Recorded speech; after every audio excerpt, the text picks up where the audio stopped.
Welcome to the Mashup. Tell me whether I'm wrong or right. East or west, up or down, side to side. I sit to stand and fall to fly. Of all of my impulsive plans, pop and lock and salsa dances on demand. I follow leading off the map, stop the chatter, scream happily. Welcome to the Mashup. Welcome to the mashup. Welcome to the welcome to the mashup. Welcome to the Mashup.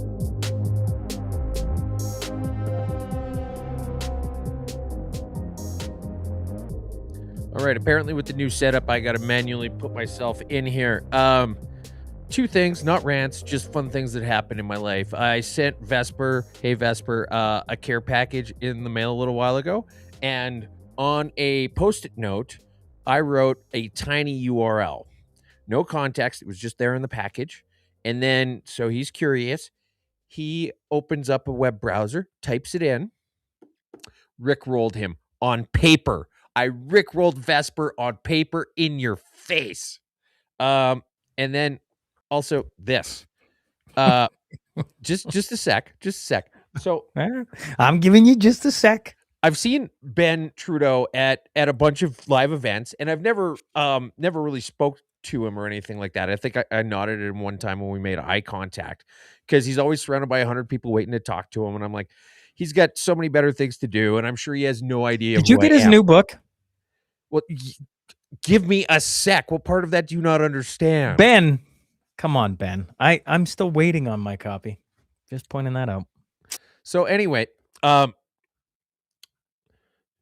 only when Ben was on with Sean on that panel, I don't know, a month or two ago, they were talking about some of my thoughts about other parts of this country. But then Ben goes ahead and sends me a copy of his brand new book, like copyright 2026.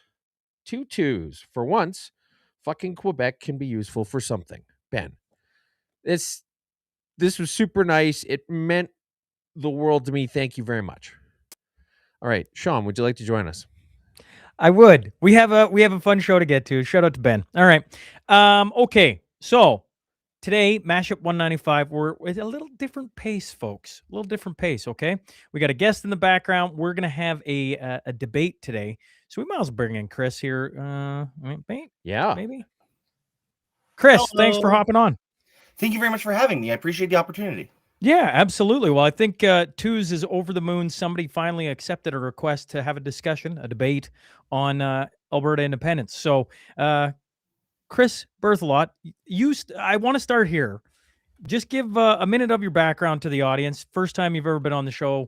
Let them know who you are. Absolutely. Well, my name is Chris Berthelot, legally changed from Jason Kenney. Just too much baggage, had to switch it. I've been born and raised in Alberta all my life, lived in Edmonton. I've worked as a journalist. I've worked as a salesman. I now work in marketing. That's my niche. That's what I specialize in. And I care about Alberta and I care about Canada. And I feel like this is a really good opportunity for everyone to hear from the federalist perspective in a way that's respectful and treats the separatist or independent side with respect. And that's what I'm here to do today. Cool. Now I'm gonna ask real fast. Your actual name was Jason Kenney? It was. I was being kidding. All right. All right. He never gets the jokes on this show. I can't pick up jokes either. Trust me, it's a nightmare. When I used to do customer service, that people would make like sarcastic remarks, and I'd be like, "Is this serious or not? What do I do?" Well, yes, you'll have to forgive me. Good morning, everyone. Okay. Can anyone see the comments this morning? Can anyone see that comment? And then also, if we do this, so forgive us for a sec, Chris. I guess some context to this is that this is our second week with this new streaming setup. We kept on having recurring technical issues with our last one, and so we tried something else, and we're just still seeing what all works great with it. Correct. So did anybody see it? Squirrel Nut says good. Yup. So okay. Yeah, good.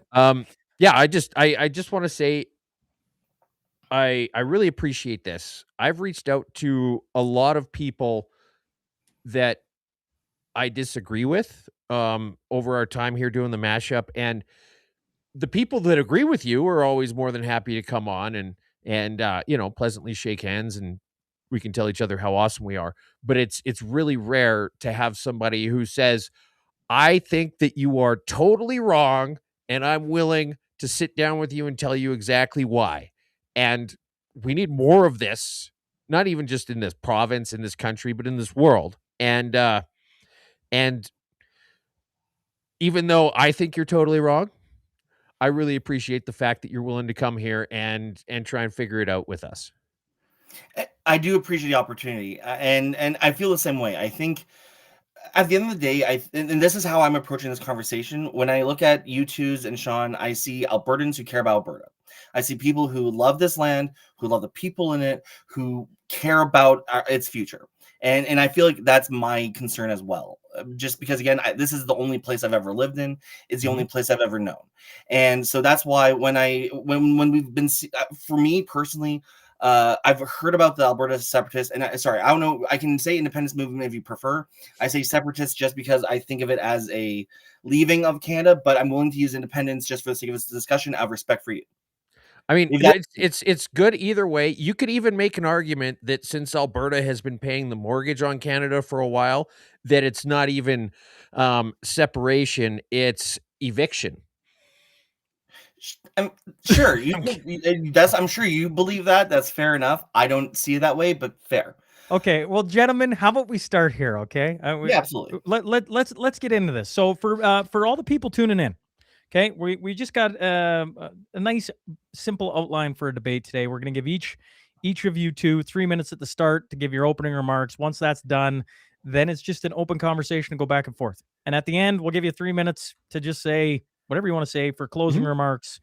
To the audience, if you have questions that you want to inject into it, I'll be paying attention, and we can have a Q&A section closer to the end, or if we're in the middle of, I might even inject one or two in. Regardless, Chris, you're first. You're the guest of the show. You can lead off, and I'll start the timer. I don't think I'm too worried about you guys going Before 20 minutes. Timer, let me just switch over to my prepared remarks and just make sure everything's still working. No, time's counting. Time counts. Okay, can you see me? Can everyone still see me? Yeah. You got you good. I'm ready whenever you are. Yep, fire away. All right. Hello, everyone. My name is Chris Berthelot, and I'm a proud Albertan who's proudly Canadian. To me, these are one and the same thing. My argument for Alberta staying in Canada is simple, and it boils down to 3 points that I will be building on during this debate. Alberta is stronger, more free, and more prosperous with Canada than without. Separation will make us poorer, weaker, and less free, and Alberta independence leaders are wrong on the facts on both.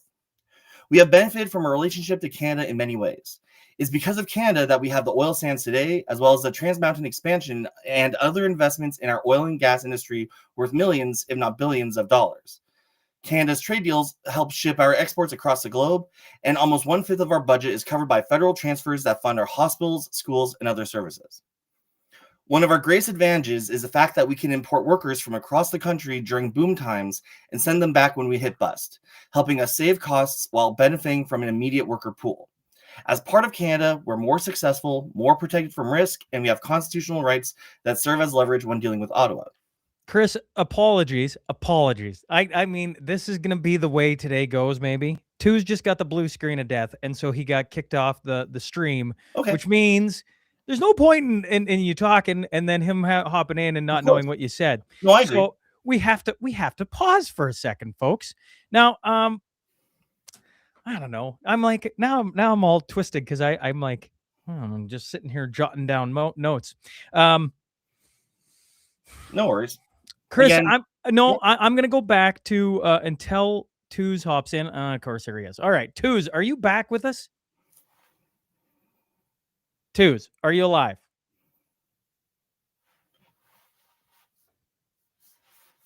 Send proof of life. Yes, no kidding. What is going on this morning, folks? While we wait on Twos, Chris, normally what I do with somebody new, we'll kick Twos to the background for now because I can't see him. I'm just going to switch back to the screen. Yeah, normally what I do with somebody the first time they're on the podcast is you gave us just a quick brief. You're an Albertan, proud Albertan. Seemed like you're pretty level-headed. You look at me and Twos and you go, I see some guys that care for their province, care for their country. I was just curious. I didn't really like. I kind of paid attention, but I was just kind of setting up for the debate. But normally, when I have somebody on, I ask them a couple questions about themselves. So Of you course, live in Edmonton right now, currently, I do. and you've been there all your life. My entire life. Never lived anywhere else. I've lived across the city. I've worked across the city. I've been to school across the city. Went through all 12 years in Catholic school. I went to university here. I won't say which one, just out of personal privacy. I find that unfortunately we're kind of at a point where people will like to take personal information of other people and weaponize it. I'm not saying that will happen because of your guests. I'm not trying to accuse anyone of anything. I'm just saying for my own personal comfort, I limit how much information I share. Yeah, well, I think that's a safe thing, Chris. I'm not worried about our audience, but the internet is a strange place, and at the same time, don't put out information you're not comfortable sharing. Twos, are you finally with us? I am back and incredibly sorry. I caught like the first 6 words. No, and I no, no. was We're like, gonna start. "Are We're you gonna kidding start me?" over. Mashup Okay. 195 is just gonna replay itself. So if you missed the first 10 minutes, folks, we're just gonna start over on the debate. That's all right. Chris, I was just curious. In Edmonton, growing up there all your life, has Yep. it been this? Like, has the city changed in your time? Like, how old are you, Chris? Not to you know. I just turned 33 this month. Okay. And yeah, it's changed dramatically. I remember back, I would say around 10 years ago, I had just, I graduated from high school just a few years after, 2010. I I noticed noticed that. that. Oh, sorry, now I'm hearing some feedback. I did notice that obviously Edmonton's suffering. Our homeless population has increased dramatically. People are literally lined up in the streets suffering. I noticed that prices of anything have gone out the roof. I've also seen a lot of good things. For me, I'm a big public transit guy, so I love the fact that our city is finally investing into public transit. I ride the Valley Line almost every day just because of how new and fun it is for me. I'm a weird guy. I like trains. That probably speaks to something up there, but I'm not going to say anything. No, dude, I think a lot of I've people gone like. to train convention, not like train convention, but when they have like that train fair or whatever, Yeah. where yeah, that's pretty cool. Oh, absolutely. Trains, yeah, you're not gonna Okay. get any pushback on trains from me. Appreciate you giving us a bit more about yourself, Chris, while we waited on Twos to get his poop in a group here. Okay, let's start this over again. 3 minutes starts. Twos, try and stay in here, would you? And we'll get this thing on the straight and narrow. Would that work? All right. Absolutely. You can hear me okay, right? I'm not sounding too echoey or anything? No, you sound No, great, you're Chris. good. Yep. Perfect. All right. Okay, we'll start with Chris again, folks, and here we go. Hello, everyone. My name is Chris Berthelot, and I'm a proud Albertan who's proudly Canadian. To me, these are one and the same thing. My argument for Alberta staying in Canada is simple, and it boils down to 3 points that I will be building on during this debate. Alberta is stronger, more free, and more prosperous within Canada than without. Separation makes us poorer, weaker, and less free, and Albertan independence leaders are wrong on the facts on both. We have benefited from our relationship to Canada in many ways. It's because of Canada that we have the oil sands today, as well as the Trans Mountain expansion and other investments in our oil and gas industry worth millions, if not billions of dollars. Canada's trade deals help ship our exports across the globe, and almost 1/5 of our budget is covered by federal transfers that fund our hospitals, schools, and other services. One of our greatest advantages is the fact that we can import workers from across the country during boom times and send them back when we hit bust, helping us save costs while benefiting from an immediate worker pool. As part of Canada, we're more successful, more protected from risk, and we have constitutional rights that serve as leverage when dealing with Ottawa. By separating, we consolidate economic risk from trade issues, global crises like pandemics, and oil price collapses. If we separate, we open ourselves up for attacks on our economy and our autonomy from all sides. Separatism robs us of our voice in confederation while at the same time subjecting us to rules and regulations that we would have no power to change. Consider Brexit as an example. British businesses are still required to work with European Union standards despite no longer being part of the EU. We also open ourselves up to assimilation from the Americans, who would actually treat us like the resource colony that separatists claim we are today. Separatism also chases away investment, as it did in Quebec in 1995, and as many economists and Albertan business leaders agree. Mitch Sylvester and Jeffrey Rath offer pie-in-the-sky promises to Albertans, but they do not offer the hard facts about the costs and consequences of separation. In my opinion, separatism is modern-day snake oil, a grand promise, but an empty one that will cost Albertans both now and in the future. I believe Albertans who are considering independence want what's best for Alberta, and many of you have sincere concerns about the future of your families, your communities, and the place we call home. However, I believe Alberta separatism is not the solution to the problems that you're concerned with. Much of Alberta has been built by, with, and for Canadians both living in Alberta and across the country, and I believe that our best way of keeping Alberta strong and free is by remaining in Canada. Thank you. Twos. All right. Thanks, Chris. I got a slightly different take on it. So first off, Pierre Poilievre said many times that Canada's broken. But here's the thing. He was lying. Canada is and always has been running exactly as designed. Confederation was designed to extract wealth from the West to buy votes in the East. And that's exactly how this has played out from the get-go.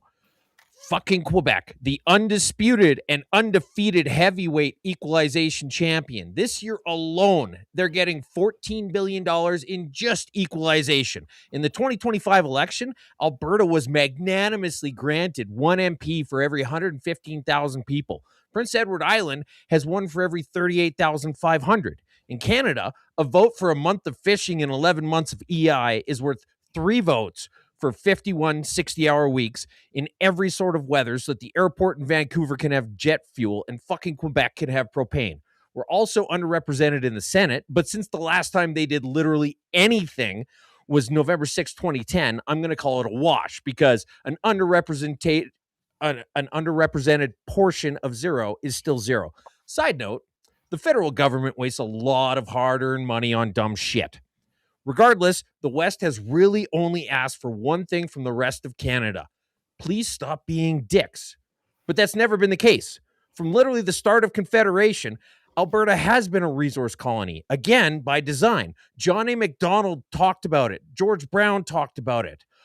All the way from screw the West, we'll take the rest mentality in the early 80s through the National Energy Program to the West Coast tanker ban that only applies to Canadian vessels while letting those of other countries navigate freely to arbitrarily vetoing NEB recommendations for pipelines and making those currently in application abandon a pointless endeavor. Alberta has constantly been treated like an unfortunate and undesirable wretch the rest of Canada has been stuck with. We've been sidelined, disrespected, and denigrated, all while quietly paying the bills for the rest of the country. The Liberals are the natural governing party of Canada. At best, we're only one election cycle away from a bunch of entitled jerks in central and eastern Canada voting for someone who will absolutely eviscerate Alberta for their own betterment. The Conservatives aren't any better. The ones purporting to represent us in Ottawa hadn't even kicked the Alberta dust off their boots yet after the election before voting unanimously for Bill C-202, entrenching protectionism for the dairy cartel in Ontario and fucking Quebec. We're in a perpetual state of being put under the thumb of bad rules made by stupid people who don't know, understand, or respect our way of life. Case in point, the gun ban. It's not based on facts, science, or logic. It's being administered by a man who has no knowledge of firearms or even their Canadian classifications. The list either has had or still has obscure Japanese sniper rifles over a century old, plane-mounted machine guns, a single-shot 22 of which there is only one in existence called the Buttmaster because that's where it was designed to be stored, Black Rifle coffee, and scary-looking airsoft guns. We're fundamentally incompatible, and given how far away we are from the levers of power, it's completely understandable.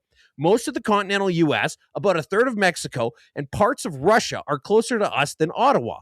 Geographically speaking, it would make more sense for us to have this debate in Spanish than to keep sending equalization to fucking Quebec. Because we think and do things differently, we elect people to represent us that are different from the rest of Canada, and in turn, get different rules. It's why Alberta has a natural resource sector and Quebec doesn't. The rest of Canada... You're well over your 3 minutes. What do you want me to do here? Okay. The rest of Canada can booze as much as they want while we do this. Your boos mean nothing. I've seen what makes you cheer. Spoiler alert, it was a Nazi in the House of Commons. Chris, you've heard, well, actually, both of you have heard each other's opening arguments. Chris, your first thoughts. And then from there, gentlemen, all I'm here to do is to make sure you don't call each other whatever and talk over each other. So, Chris, your opening thoughts. I thought it was really interesting. I didn't really hear a large amount of reasons why Alberta would do better away from Canada than it would on its own. I also don't really understand a few different points that Tu's made. I don't want to filibuster and throw a million things that you have to address, so I don't want to do that to you. No, throw it. If I can ask my first question, can you Yeah. explain to me in your own words what equalization is?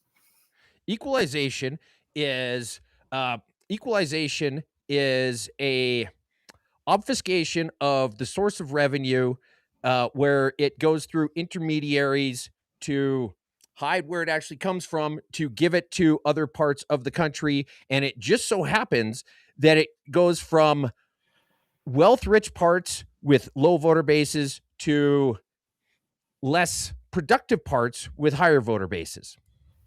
Okay, so I don't think you're correct. I don't think that's what equalization is. As Okay. pointed out by multiple economists and the government Mhm. itself, the whole point of equalization is to make sure that. So first off, let's make something clear. Alberta pays $0 in equalization. Alberta as a province pays zero. Okay. Albertans pay higher taxes because we Mhm. make more money, Mhm. because of the fact that we've had a very good industry that wouldn't exist without Canada.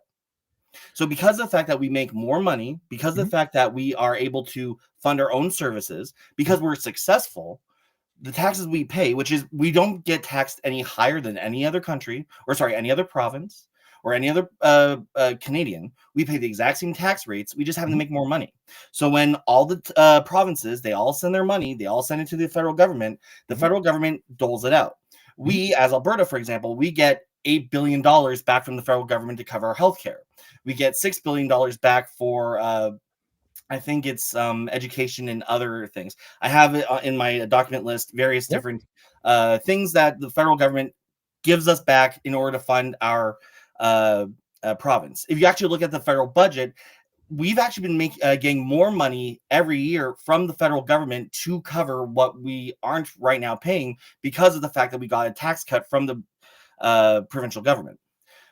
If you look at equalization, the whole point of it is to make sure that other provinces who aren't as successful as us can still offer the same level of goods and services to those Canadians so that we all benefit. And this is why I think you mentioned Quebec, and obviously Quebec is a big deal, right? Like, how much does Quebec piss you off? Yes. Yes. Do you know when Quebec stopped being a net contributor to Canada? That's interesting. Like, well, okay, what year did they stop being a net contributor to Canada? So there's been two separate referendums. First Mhm. back in the 1970s, and then Mhm. back in 1995. It was Yep. both those times. It was actually the first referendum after that. Quebec, which was a net contributor and one of the most successful provinces in the Confederation, stopped being a net contributor because of their separatist movement. Okay. Instead, it chased away investment. Mhm. The biggest example being BMO, pushing them to Toronto, which has higher taxes than Quebec did.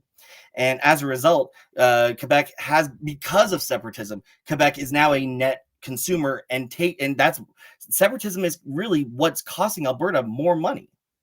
Okay. All right. Now, there's a lot to unpack. If you give me a sec. First off, the fact that Quebec faced huge financial investment escapism, I guess you could say, when they were looking at separating is completely expected. It's logical. I mean, if you think about it this way, all right, you've got a boat and it's dragging its anchor. And then if the anchor says, I want to cut the chain, no one's going to invest in the anchor. But if the boat decides it wants to cut the chain and stop dragging the anchor, people are going to be like, hey, you know what? This boat's going to be faster. I want to get behind it. I want to support it, which is probably part of the reason why we had $20.5 billion worth of investments announced in the past couple of weeks in Alberta. Whereas, to your point, and you're absolutely correct, when Quebec said, I think we want to go in a different direction, then all the investment dried up because Quebec doesn't really stand on its own. It's got things like the dairy cartel supported by the Canadian government. Bombardier gets bailouts from the Canadian government and from the Canadian pension plan. So it's completely logical and expected that something like that would happen. Now, as far as equalization goes, they have been, even if they were net contributors to Confederation, they have literally every year since 1957, when it got brought in, been recipients of equalization. And I think there's a huge disconnect here between what you're saying, was absolutely correct in that it's the stated purpose of equalization. And if you were to look at all of the federal documents and all the speeches and everything like that, what they're saying tracks perfectly with what you said. The difference, I would say, is that on my end, I'm looking at the net result. And so, sure, I don't pay out of my pocket directly to some guy named John Francois in Gatineau. But at the end of the day, if I was to take one of my loonies and scratch my name on it and then use that to pay taxes, it would bounce here, it would go there, it would bounce around like a cork bottle in a cartoon. And at the end of the day, it would be used to buy a fucking croissant in Montreal. And Okay. so regardless of the stated intentions and regardless of the surface aspects of it, at the end of the day, that dollar that used to be mine has now magically ended up in Quebec. And Well, it's so not magic. what sorry, just one sec here. And so when you have intermediary steps involved in financial transactions that are used to obscure the source of that money, there's actually a term for that in finance, and it's called laundering. So how's it being obscured? Well, because to your point, you said that I don't pay directly into equalization, and the Alberta government does not pay directly into equalization. But we pay taxes, and I get the fact that we pay more taxes because we make more money. But the thing about it is that if you were to magically take away the equalization aspect of it and all the trickle down effects and all the different ways it played out, Alberta would be effectively paying lower individual taxes, even if they paid a higher net amount. And that dollar would not end up going from my pocket to Quebec. How do you figure? Well, if it didn't play out like that, you wouldn't have to call it equalization because it equalizes Chris, everything. what? If everything was finish, already just a equalized, second, Chris. Finish your thought. I apologize. I know I keep interrupting. It's not you. That's okay. No. You, at times you got to think you're doing interrupt great. twos because other if you don't, twos will go. So No, fair enough. So the reason, okay, so let's use Alberta as an example, if you don't mind. Yep. So Alberta has its own budget, right? Mhm. And it has to disseminate that budget for various communities in Alberta. Yep. Now, we would agree the two places or three places that get the most support would be Edmonton, Calgary, and Red Deer. Yep. Right? We would say that, and you can tell me if you agree or not. Maybe I've never lived in rural Alberta. I've dated a woman from rural Alberta. I've been up and down the province, but I've never been a member of a rural Alberta community, so I can't speak for them. But I would bet that those communities feel underserved right now by Alberta's government and budget. Probably. And I would argue that the problem is, and it's the same thing federally as it happens provincially, is that when you pay your property taxes municipally, half of it goes to the provincial government, who then decides who they're going to give it to back down the line. And it would just be a lot simpler to just keep that money in the community and not involve it going through extra steps. And it's the same thing federally. Why put extra steps involved unless there's something to be gained from it? In this particular case, it's votes in Ontario and it's votes in Prince Edward Island. But you do agree that if we were to follow your idea that money stays in community, that would harm rural Alberta way more than would the rest of the larger cities. Like because we like Calgary and Edmonton alone make a fair amount of money, and my concern is. So my point I'm trying to make to compare this to Alberta and that is that if, let's say, Alberta decide we're going to put more money into rural Alberta, we're going to put our money and make sure that all the other smaller communities that can't support themselves, as well as Calgary, Edmonton, other places, and start dividing it that way, would you start saying it's unfair? Would you start complaining that, like, would I, as an Edmontonian, have a right to complain that my dollar that I spent in Edmonton is going to help some guy in Hardisty, or helping some guy in Lacrete, or helping some guy in Fort McMurray? Do you think we would would that be a fair complaint? Well, that's I guess that's not my stance at all. I think that the money should stay in communities, and maybe in a few instances there might be a few isolated specific one-offs where the provincial government might be like, oh, hey, you know what, it would be good if we did this particular thing here or this particular thing here, but it would be the exception, not the rule. Because the thing about it is you look at Edmonton, you look at Calgary in their water system. How Sure. many millions have been wasted on not fixing problems that should have been addressed sooner?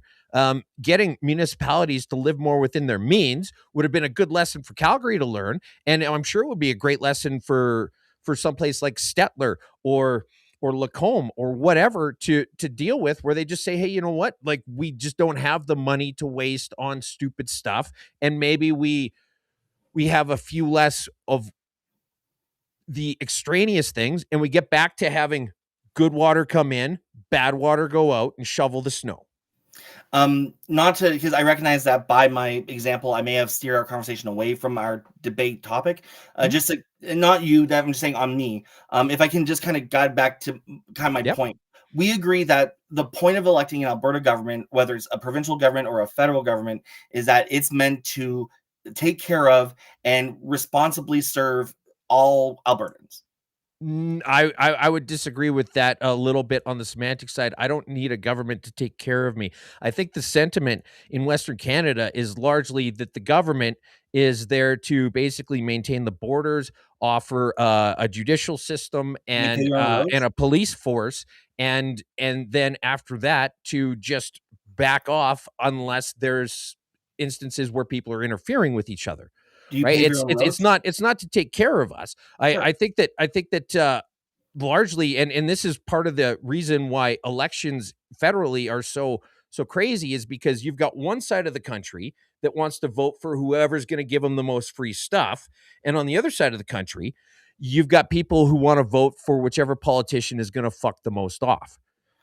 I don't know if I agree with that. I mean, again, I take your point, but my argument would be that the whole point of electing a government is that we do need a system that's able to take care of all the things that we cannot take care of individually. We don't pave our own roads. We don't build our own hospitals. We don't pay our own doctors. We don't do all those things individually. We do them as a collective, because at the end of the day, it financially makes more sense. It's stronger. The more you balkanize things and individualize things, the harder and more expensive it becomes for everyone else. That's why at the end of the day, we do agree that we want when I say a strong government, I do not mean a government that controls every little thing, a government that tells you you can do this and you can do that. Believe it or not, even though, and this is a full admission, I volunteered for the Liberal Party last year when during the election. And I did it out of spite, just because I'm a progressive Albertan. Living like that in Alberta is kind of like Alberta living in Canada, where you're like, it never changes. It gets That's frustrating. and that's fair. That's totally fair. I'm not knocking you for that. In No, fair. fact, if anything, it speaks more highly to the fact that you're here today. But my point is that I disagree with the Liberal Party on many different things. I think their gun laws are stupid. I think their plastics laws are stupid. I think there's plenty of things that they do that's really dumb. As a journalist, when they went and they brought in the Online News Act, that crippled the Canadian journalism industry. That took us from many journalists from being able to get their news onto Facebook and Meta and other places. And that, even though it was meant to try and make sure that foreign companies and foreign countries had to stop taking money from us and not give it back to us, because that's the logic behind their law was, if we start taxing Google and Facebook for the fact that they operate in Canada, we can use that, and they benefit from us sharing Canadian news articles. We can pull that money and put it towards Canadian journalists. Google, they pay about 100 million a year. I don't know if that's increased or decreased since. Facebook and Meta, the company, whatever, they said, screw you, we're gonna just leave and block news entirely. To And be that fair, minor point of order there. Sure. They didn't block the news entirely. The point was that they had to pay a tax every time they did it, and they chose not to do that. That By would be the blocking same it. as that would be the same as one of us saying, I'm going to quit smoking because every time I buy a pack of cigarettes, I've got to pay a tax. Sure. Okay, it's in all practical effects exactly the same thing. Sorry, please continue. No, that's fair. But to be fair, the reason why they wanted them to pay that was because of the fact that Meta was making money off of this bunch of posts being shared from journalists who weren't getting the credit, because people would go and they'd look at the news on Facebook, they'd see it, and then they wouldn't follow to the other website, because most people they're not going to go, because most people don't really know much about news today. They're not going to follow the link to CBC or Edmonton Journal or other things. They would use Facebook and then they'd leave, and that was costing a lot of Canadian news organizations a lot of money, because they're producing, but they're not getting the revenue, they're not getting the rewards of the fruit of their labor. But again, not trying to debate all those little things. I tell you what, I have a question for you Yes. too. Mhm. Okay. Mhm. Tuz said something along the lines, not put words in your mouth, Tuz, that investment 20 billion just in the last couple of weeks looks like investment would come. Chris, you said industry wouldn't exist without Canada. Yep. Let's talk about industry for a second. Sure. I'm going to start with Chris, because you said it. I wrote it down. And I just put a star beside it. I'd like to hear your thoughts on why you think industry wouldn't exist if Alberta went its own way. Okay. I'm going to. So I have the screen open, but I'm just switching to my notes, just because again Sure. I didn't memorize everything. If I am looking too much at my notes, I do apologize. So back in 1970, do you know when the oil sands really started to pick up steam? Well, I mean, it's gradually been going over the years. You might be able to say when Leduc was discovered, or also I think number 2 at Red Earth was also really monumental in terms of it. But as far as picking up steam, nice choice of words, by the way, it's been happening over decades. Sure. But back in 1975, when Syncrude, the consortium, when they were trying to build up the oil sands and get in development and investment, the Atlantic Richfield Company pulled out This is a quote from, I don't know if I can read this whole quote. It's not a long one. It's from John English, who is a historian. Full disclosure, he wrote this in the National Post. Full disclosure, he also used to work as a Liberal MP, so there may be some bias there, but that's just full disclosure. But if it's okay, I want to read a small quote just as part of the by all history. means. Yeah, by all means. When the Atlantic Richfield Company pulled out of pioneering oil sands development in 1975, a move that threatened to end oil sands development, it was the Ontario Conservative government of Bill Davis that took a 5% share in the existing bailout. Alberta took 10%, the federal government 15%. Without that deal, the oil sands would have remained yet another great Canadian project that went unfulfilled. And so that was the... Go ahead. Sorry. Yeah, I mean, here's the thing: is if there's money to be made, there's always going to be people willing to invest in it, and they probably were offered the most favorable rates, and then that in turn was able to affect their IRR. And in the fledgling years of heavy oil, that would have turned marginal wells into large money makers. But the technology has been, it's not just Canada that's been advancing this technology. The exact same oil sands that exist up around Fort Mac, the identical deposits are, for example, in California, right? But who pioneered the oil sands technology? It wasn't California, it was Canada. And it was Syncrude. And it was because of the fact that when this company, this major oil company, pulled out and threatened the future of the project, because at the end of the day, we can say the technology's there, the people are willing to do it if there's money there. You don't know how much you're not going to invest on a risk. You're not investment You're is always all investing about, on a risk. well, most That's investment literally the whole point of why you get paid. You get paid a premium for your investment is because it's a risk. Do you know why the Richfield Company pulled out, the Atlantic Richfield Company? Why Because is that? Alberta wanted 50%. Alberta's provincial government wanted 50% of revenues, and the Richfield Company said, "Fuck that, I'm out." That's fair. And so we can agree that risk, investment is about risk, but it's managed risk. It's expected risk. And that's why a lot of other companies will pull out if they see the risk too great, or if they don't believe that the profits are going to be enough for them to justify it, which is what happened to this company. It was because of the fact that Ontario and the federal government alone took 20% of the bailout compared to Alberta's 10%, that we were able to keep Syncrude going, which led us to 1996. Because in 1996, Alberta and the Ottawa, the federal government, they went and they also, back in 1996, they had what was called, let me just pull it up here, so sorry, Canada's Declaration of Opportunity, which predicted 19 new oil sands projects by the year 2020, attracting $25 billion in investment, creating 44,000 jobs. And that was just what they were hoping or expecting to happen. Mhm. Because of the fact that Alberta put in a new uniform royalty rate, and because of tax changes adopted by Ottawa, oil sands production was projected to nearly triple to 1.2 million barrels. So if you look again back in 1996, another example of another time when the federal government, a liberal federal government, changed the rules for Alberta to Alberta's benefit. Okay, but So so I take your point is that they invested at one specific time, but two. counterpoint, the National Energy Program, they swooped in a decade later and said all of this is ours now, and it completely eviscerated, right? And the thing about it is that we're always just one election cycle away from, like, we had Pierre Trudeau and then we had Justin Trudeau.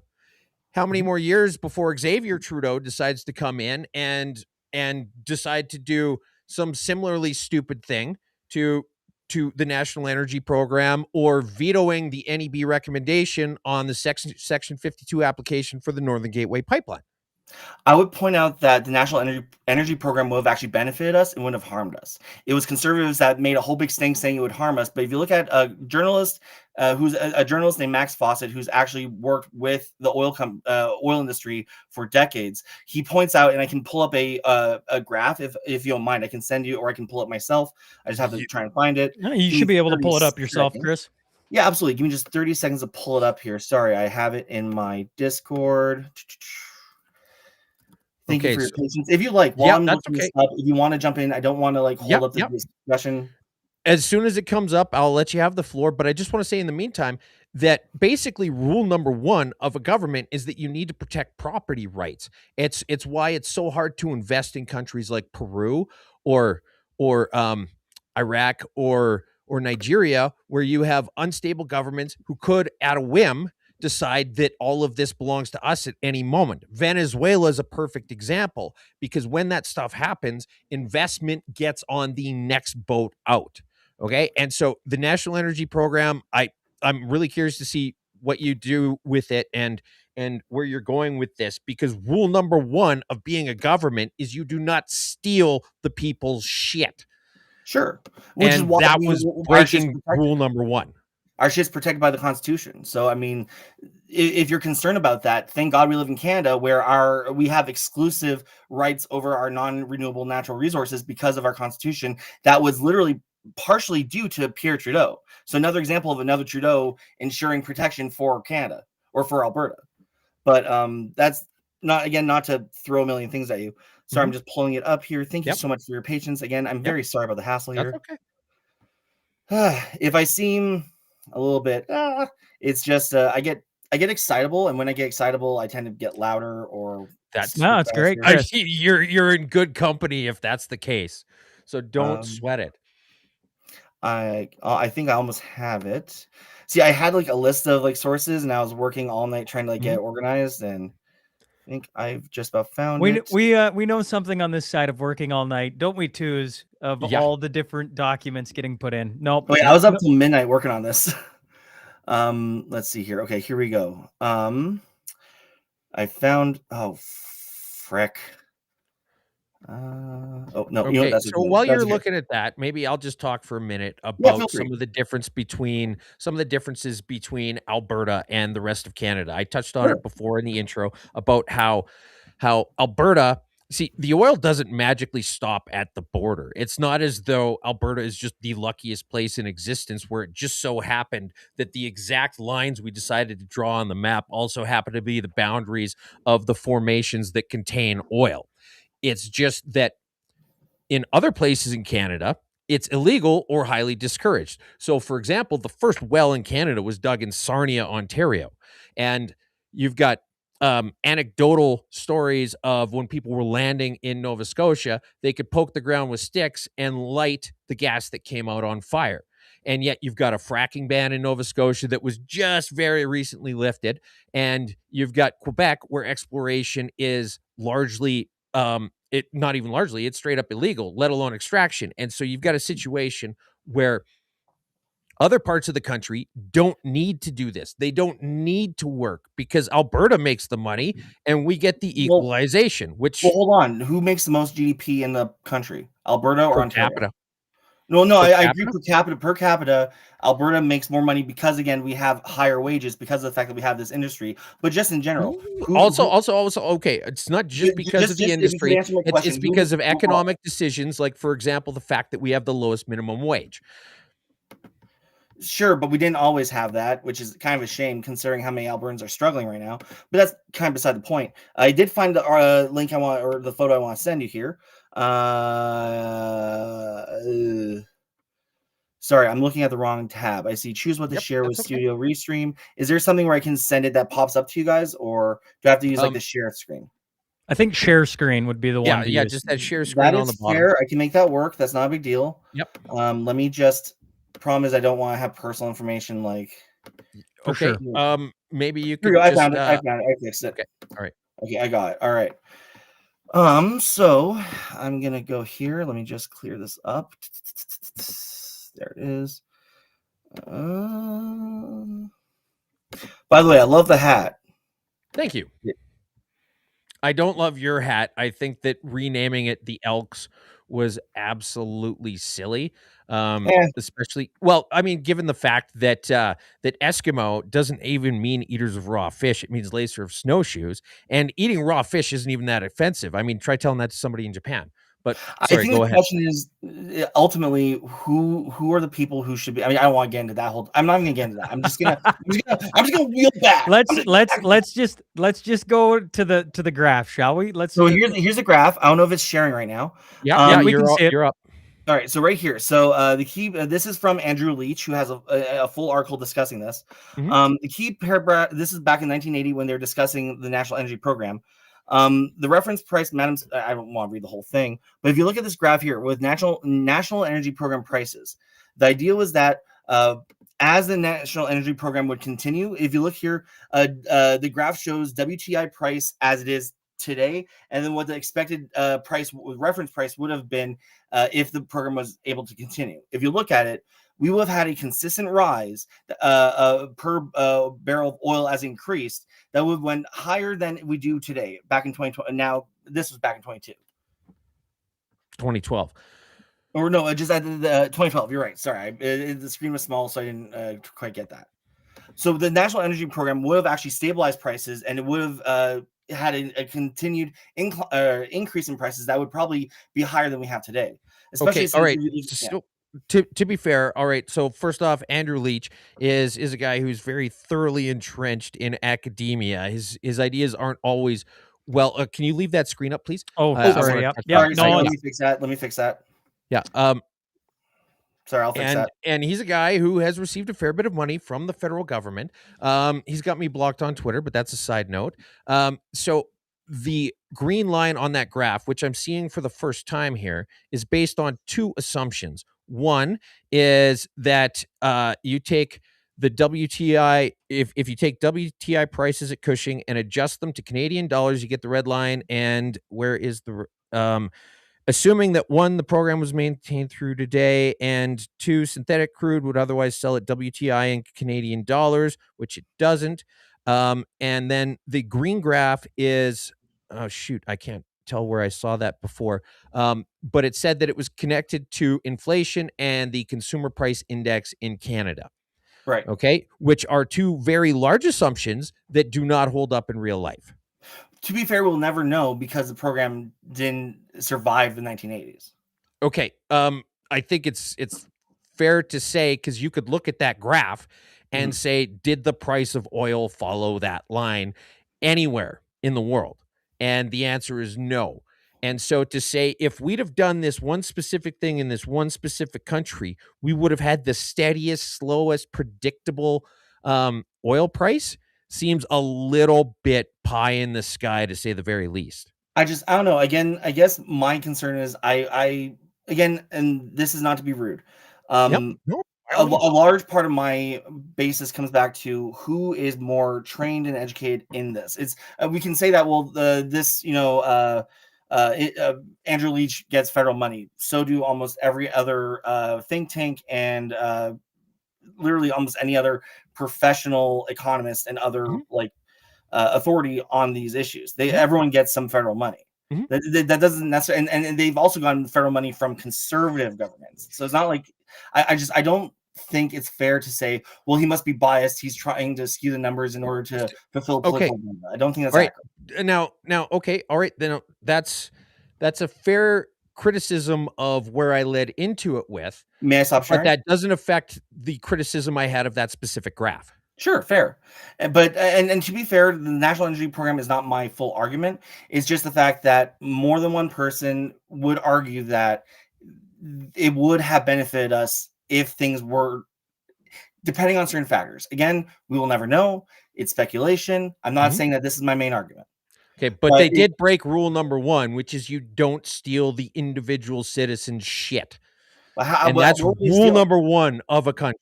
What were they stealing? They literally nationalized. That's how Petro-Canada came into being. Sure. Was that they went and they said, this is ours now. This is the government's. And everybody whose stuff didn't get taken got it out on the next boat. And so, yeah, you might have one tiny little aspect of the industry that if you managed it carefully enough, maybe in a hypothetical perfect world would have followed that green line. But meanwhile, every other aspect of that entire industry has moved to other parts of the world. It's the same thing we've seen with the hundreds of billions of dollars in projects that have been canceled because of the rigorous red tape and the extraneous bullshit that's been put on them since the NEB Act was suspended. It says the host muted my screen share. Am I still live or? You're still here. You're still here. Okay, sorry, I just saw that. I was confused. No worries. Fair enough. I'm going to be 100% with you. I did not fully prepare on the National Energy Program because it was more of a footnote than an actual argument. That's okay. So fair enough. But I will kind of go back to my point that you're making this argument that Canada's laws and rules are the reason why we aren't producing as much. Yep. We have never produced more oil in our history than we are right now. We've had a consistent increase of oil production, save for 1 or 2 years over the last 10 years. If Justin Trudeau did such a shitty job of destroying our economy, man, he sucks at it because he was like a boon to it. Okay. Again, look at TMX. Okay. Sure, let's do it. Oh, I'm ready for this. Summer child. Okay. All right. So first off, it's kind of like when people were getting vaccinated and then they got COVID afterwards and they said, thankfully, I got vaccinated. If I hadn't, my symptoms would have been so much worse, which is actually not a perfect correlation because this is actually something that you can definitively prove. Okay. Sure. There are literally hundreds of billions of dollars worth of investment that never happened in this country. And so you can point to the fact that employment is down in oil and gas, but oil and gas is made up of administrative, exploration, drilling, completions, operations. Okay. And so rather than saying that, oh, well, the fruit basket has less fruit in it, I'm looking at it and I'm saying there's no more oranges at all. And while the overarching theme may be correct, it's going to be far more correct to drill down and say that there's no more oranges in it because all of the construction projects and everything got canceled. Like you look at, okay, this is anecdotal, so I'm not going to use it as anything other than that. But Brion, which was Dover before that and is PetroChina now, not even going there. They had literally a tens of billions of dollar pipeline project that they were working on internally to go from north of Fort Mac down to Edmonton, that they just took all that money and they moved it to Africa. What year was 2015. It? 2015. Was that? This is 2015. Okay, all right. Yeah. Well, 2016, I guess it would have been. Okay. Northern Gateway Pipeline got vetoed. You've got Energy East, where all they had to do, almost all of the pipeline was there already. They just wanted to reverse directions and add a little bit on the end. And then Quebec said, we're not doing it, even though they don't have jurisdiction over that under Section 50 or Section 92 of the Constitution. They still said, we're not going to stand for this. And the Liberals said, oh, okay, well, you know what? We don't really want to make waves, despite the fact that it's literally their wheelhouse that it should have been in. And TransCanada, which is now TC, eventually abandoned the project. You've got the Carmen Creek oil sands the Muskwa oil sands, Frontier oil sands mine, Grassy Mountain, all were either rejected or abandoned. The Northern Gateway pipeline had gotten the NEB approval, and despite the fact that it spent the most out of any pipeline before or since on Indigenous consultation, that Mhm. was the cop out, was that it didn't do enough. It spent billions, if I recall correctly, on Indigenous consultation over years. And no sane company is going to go and invest any money in a climate that is so heavily politicized. And that's why the liberals had to buy the Trans Mountain pipeline, and they paid a premium for it. And Mhm. then even then, it was supposed to be a $5 billion project, and it ended up being over 30 billion because of shitty project management. Because it's just like any other government project, they waste so much money along the way. And really, if you look at the cost overruns, going 80 some percent or 800 and some percent over your original budget is actually pretty good for a government project. But it's still absolutely insane because it's not something that we asked for. It's not something that we wanted. It's something that a private company was willing to do already on its own. It would be like if we said we need more rain, and then the government said, "Okay, we got you," and they just got a bunch of planes to fly up and dump buckets of water out. It's gonna rain anyway. We don't need the government to jump in and spend a bunch of money that they don't have solving a problem that doesn't exist. And that's I disagree with exactly you what happened. entirely. I don't think that's an accurate representation of what actually happened. I would point out that Kinder Morgan, as well as I forget the other pipeline that was going towards West Coast. You said it was help me out here, not Energy TC, East but or Northern Gateway? Northern Gateway. Thank you. Yeah. Northern Gateway and TMX were both affected by the provincial British government and by Indigenous nations, all of which were fighting heavily to prevent both pipelines from going through. It wasn't Yes, any but they don't specific. have jurisdiction. You say that, but they have jurisdiction over their own territory. No, They they the don't only have it. Read Alberta does Section Alberta have 92, Section 92 of the Constitution. It's really clear. was It it what does it outlines say though? it outlines exactly where the provinces have a say in what happens. And Mhm. it says at the start of it that the legalese exact wording isn't here for me right now off the top of my head, Sure. but it basically says if it's not on this list, the federal government handles it. Sure, and that's true. But again, you're agreeing that Alberta has no ability to force a pipeline through BC on its Yeah, own. that's correct. Sure. Okay. Okay. So you agree that if, let's say, Kinder Morgan, because remember, this pipeline ultimately benefits Alberta. I mean, it benefits everyone, but let's not go there. We would agree that these two pipelines would benefit Alberta the most, not BC, not other places, although they do get some benefit. We would agree. So if we look at BC and the Indigenous nations, they have every right to say, fuck you, Alberta. We're going to do whatever we want. You want to build a pipeline here? Suck our dick. We don't want it. It was because of the But federal it's not government. the Alberta government that makes that call, and it's not the BC government who Mhm. vetoes it. It's the federal government who ultimately gives the approval. Which is And what they under did. the NEB Act, it was based on the NEB assessment after completion of the Section 52 application, which Sure, is for but any that, pipeline over 40 kilometers or any pipeline that crosses a provincial or a federal boundary. but that's why we should be thanking the federal government, because they did use their veto power. They bypassed Indigenous nations. They bypassed the provincial government. Justin Trudeau gave Hogan a big middle finger to him and said, "Hey, we're doing this anyway." And it was because he used the federal authority in order to get TMX put through. And you're right. It was the TMX is really expensive. Spent billions of Canadian taxpayer dollars, not just Alberta. It was the entire province. So a guy in Atlantic, Canada, a guy in BC, a guy in Quebec, all their money went to building this pipeline for Alberta. Okay. And No, Trudeau no, no, did no. To be clear, the federal government didn't veto the recommendation. In that case, they went along with the recommendation. The recommendation they vetoed was the Northern Gateway application, which was recommended for approval. Okay, that's the one that they vetoed. This was the one where they did not veto. And no, all right. of that money was a small amount spent on the pipeline and a big amount spent on shitty project management. Like, Okay. give I me am an not example going of to shitty- throw a parade. I'm give- not going to throw a parade for bad project management. Give me an example of bad project management. Okay. It was supposed to be $5-6 billion and No, it no, but cost over specifically, 30. give me a specific example of how Okay. they managed a project shittily. Okay. The SPI and the CPI were several hundred times over one. Sorry, I'm not familiar with those. Can you please Okay, kind of walk me through that? basically it meant it went way over schedule and Mhm. way over budget. Why? Okay. Well, because it was loose, lax project management. I can tell you anecdotally that they paid a bunch of guys to just sit around on Sundays and do nothing because they had contracts that said they were working 7 days, while other parts of the project were not working 7 days.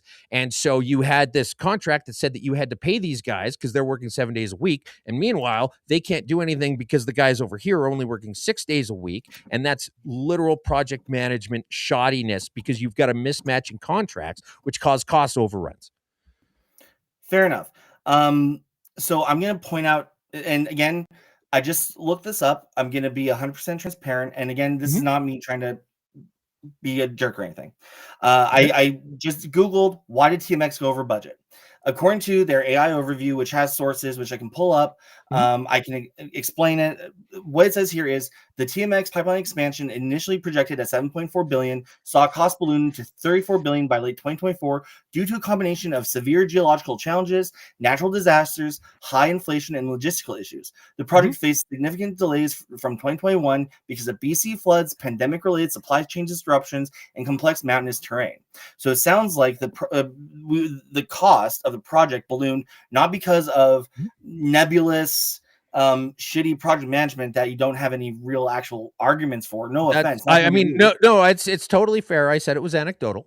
That's fair. Yep. And again, anecdotal is fair, but I'm just saying I think that if we're ignoring feelings about the project, if we're Okay, looking at all right. the actual Here's a concrete example. One of the last things they looked at was going underneath that big river at the very end of it, and that caused a lot of project complexity because they weren't sure which the optimal way to go underneath that river was going to be, and they didn't figure it out until the very end. There's this thing in project management where it's called progressive elaboration, where you start working and you figure things out as you go. But then also you've got all these diagrams with timelines where they all come together. It's called a Gantt chart.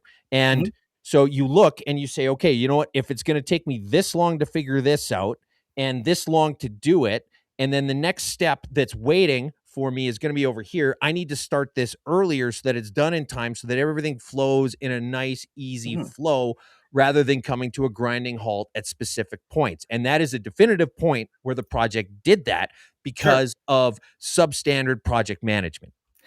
See, my concern would be that you're not acknowledging the fact that, yes, they make this plan, but this plan can't, it tries to, but it can't accommodate for, again, geological issues, supply chain issues, especially with the pandemic that we just dealt with, which is largely why this ballooned. Not entirely, I'm not going to make that argument, but largely.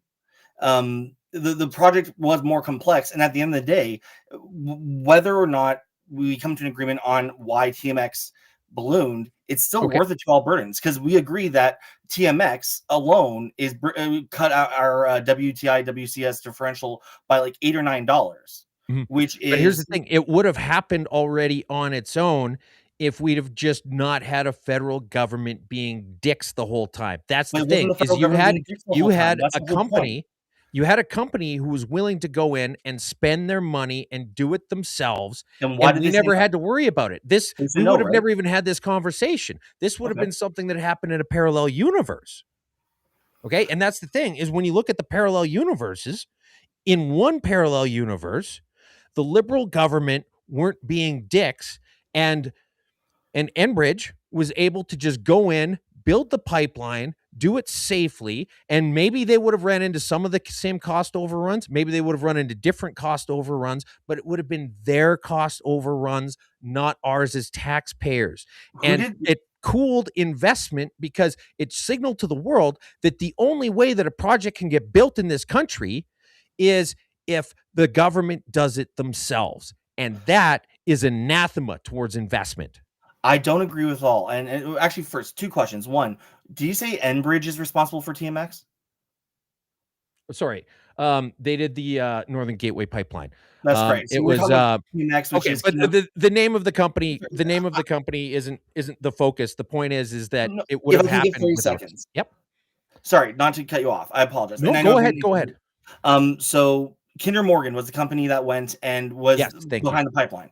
Yeah. And Kinder Morgan, they pulled out because the private industry wasn't willing to bear the costs. They saw that, if I can finish, it wasn't because of the liberal government. It wasn't the liberal government's rules or regulations that made them change their mind. It was because of the fact that they knew that fighting BC and fighting indigenous communities would, on top of all the other costs we're already dealing with, which is dealing with infrastructure, geological issues, any potential supply chain or other issues that could balloon the cost. They saw those things and said, this environment is not worth it to us or to our shareholders. We're backing out.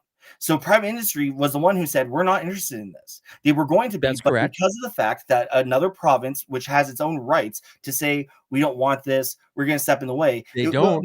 When I say rights, I mean within another company and within Alberta, not within Canada. Is because of Canada, because we are in Canada, that we were able to bypass BC's government, bypass First Nations communities, and get that pipeline down to the lower coast of the lower coast of BC, which again has given us billions of dollars in profit. It's the reason why we were able to just cut that differential in half. I'm sure you're familiar with the WTI WCS differential. Yes. Right. We've gone as high as $44 in price differential down to like $8, and it's changed dramatically, and it narrowed because of TMX, which benefits Alberta. And we wouldn't have that if it wasn't for the fact that the federal government stepped in and helped when the private industry said no thanks because of what was happening with BC. The federal government was able to step over BC and say, LOL, we're getting the pipeline through, even though this cost Justin Trudeau a lot. It cost him political seats in BC, because remember, Quebec, Ontario, BC, they're like the liberal kind of wings when we look. I mean, obviously, LA and Canada, whatever, but not as much. I think Trudeau's government lost like 8 seats back in the 2021 election with BC. Like they pissed off a lot of people in BC, and they spend a lot of political capital. That's a post hoc ergo propter hoc argument, but but I mean, here's the thing: is you specifically said in when you were talking about it that one of the big costs was the fact that they had to deal with BC and the First Nations, despite the fact that constitutionally their input was appreciated, but their veto was non-existent. And it's the same thing with Energy East going. Veto to who though? Who at the end of the day is look at the MOU. Look at the MOU that Carney did with Danielle Smith. Sure. Like the ink was hardly even dry on it before Carney explicitly said that no pipeline would go forward without the express approval of BC and the First Nations. They don't have the constitutional capacity for that. I don't think that's correct. Sorry, which part? The part where he said that is going to happen with their approval or not. Because if you look at EB has explicitly stated that Carney and Danielle Smith are pushing this pipeline through, and that he doesn't have the ability to veto this. Because Sean, can you try and find a video while we keep going? Yeah, he literally said those exact words in an interview. He said no. He said it wasn't that they need to be consulted. Okay. It's that if they're not signing off on it, it's not going to happen. He explicitly said that within the next several days after signing the MOU. Why would EB say that he doesn't have that ability then if Carney said he does? I'm not sure where EB said that. He said that I can pull it up. I can pull it up right here. All right. Fair enough. But look, the thing about it is that given the fact that he's giving people who shouldn't have a veto, and they've already unequivocally said that they're not going to be approving this, the MOU itself is dead. Again, so, this is Alberta.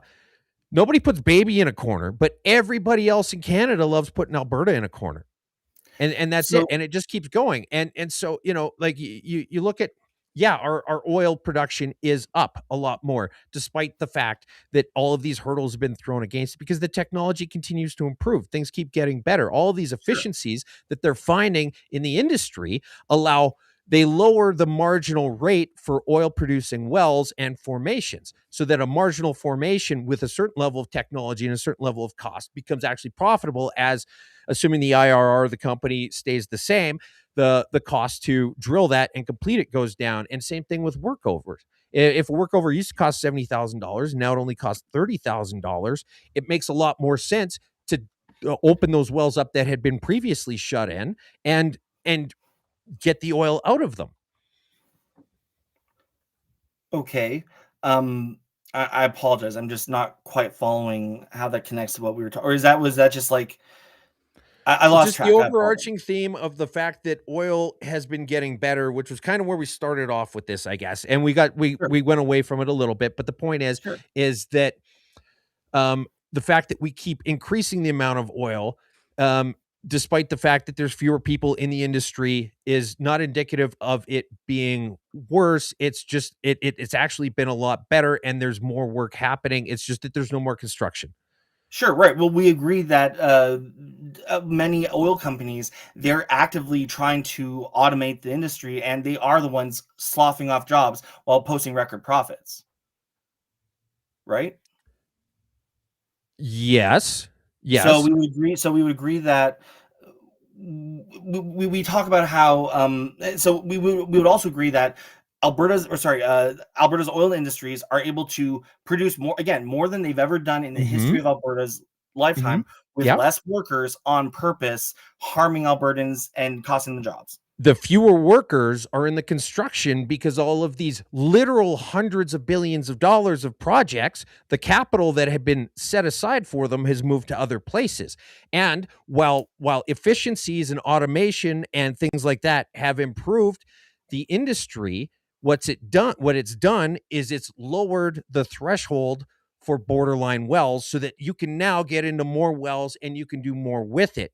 The improvements in technology have actually gone further in terms of expanding the industry rather Sure. than shrinking it.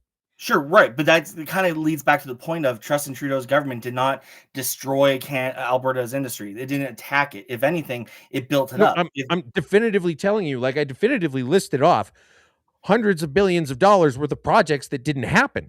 But you So can't yes, he name did. Yes, he but yeah, did. no, I believe it. I believe you. But I'm saying you can't name a single policy that caused them to do that. I could point. The I could if East I Coast, the pardon me, the West Coast tanker ban. The West Coast tanker ban. They said we're not going to allow any tankers in this particular area off the coast, which effectively shut down any pursuit of a pipeline that way. You look at the emissions cap. You look at the carbon tax, where the producers were on the hook for all downstream CO2 emissions. And then you look at the big thing was the consultation. The consultation was already onerous and difficult for any Section 52 pipeline, and that's because of the conservatives, because they purposely set it up so that you had to vote for them, because if somebody else was in charge, it wouldn't go through, which is the worst way to pass laws. sure. You Well, want a we good set of agree that the laws. conservatives aren't a Sorry, real you party, just so it doesn't matter about what they think.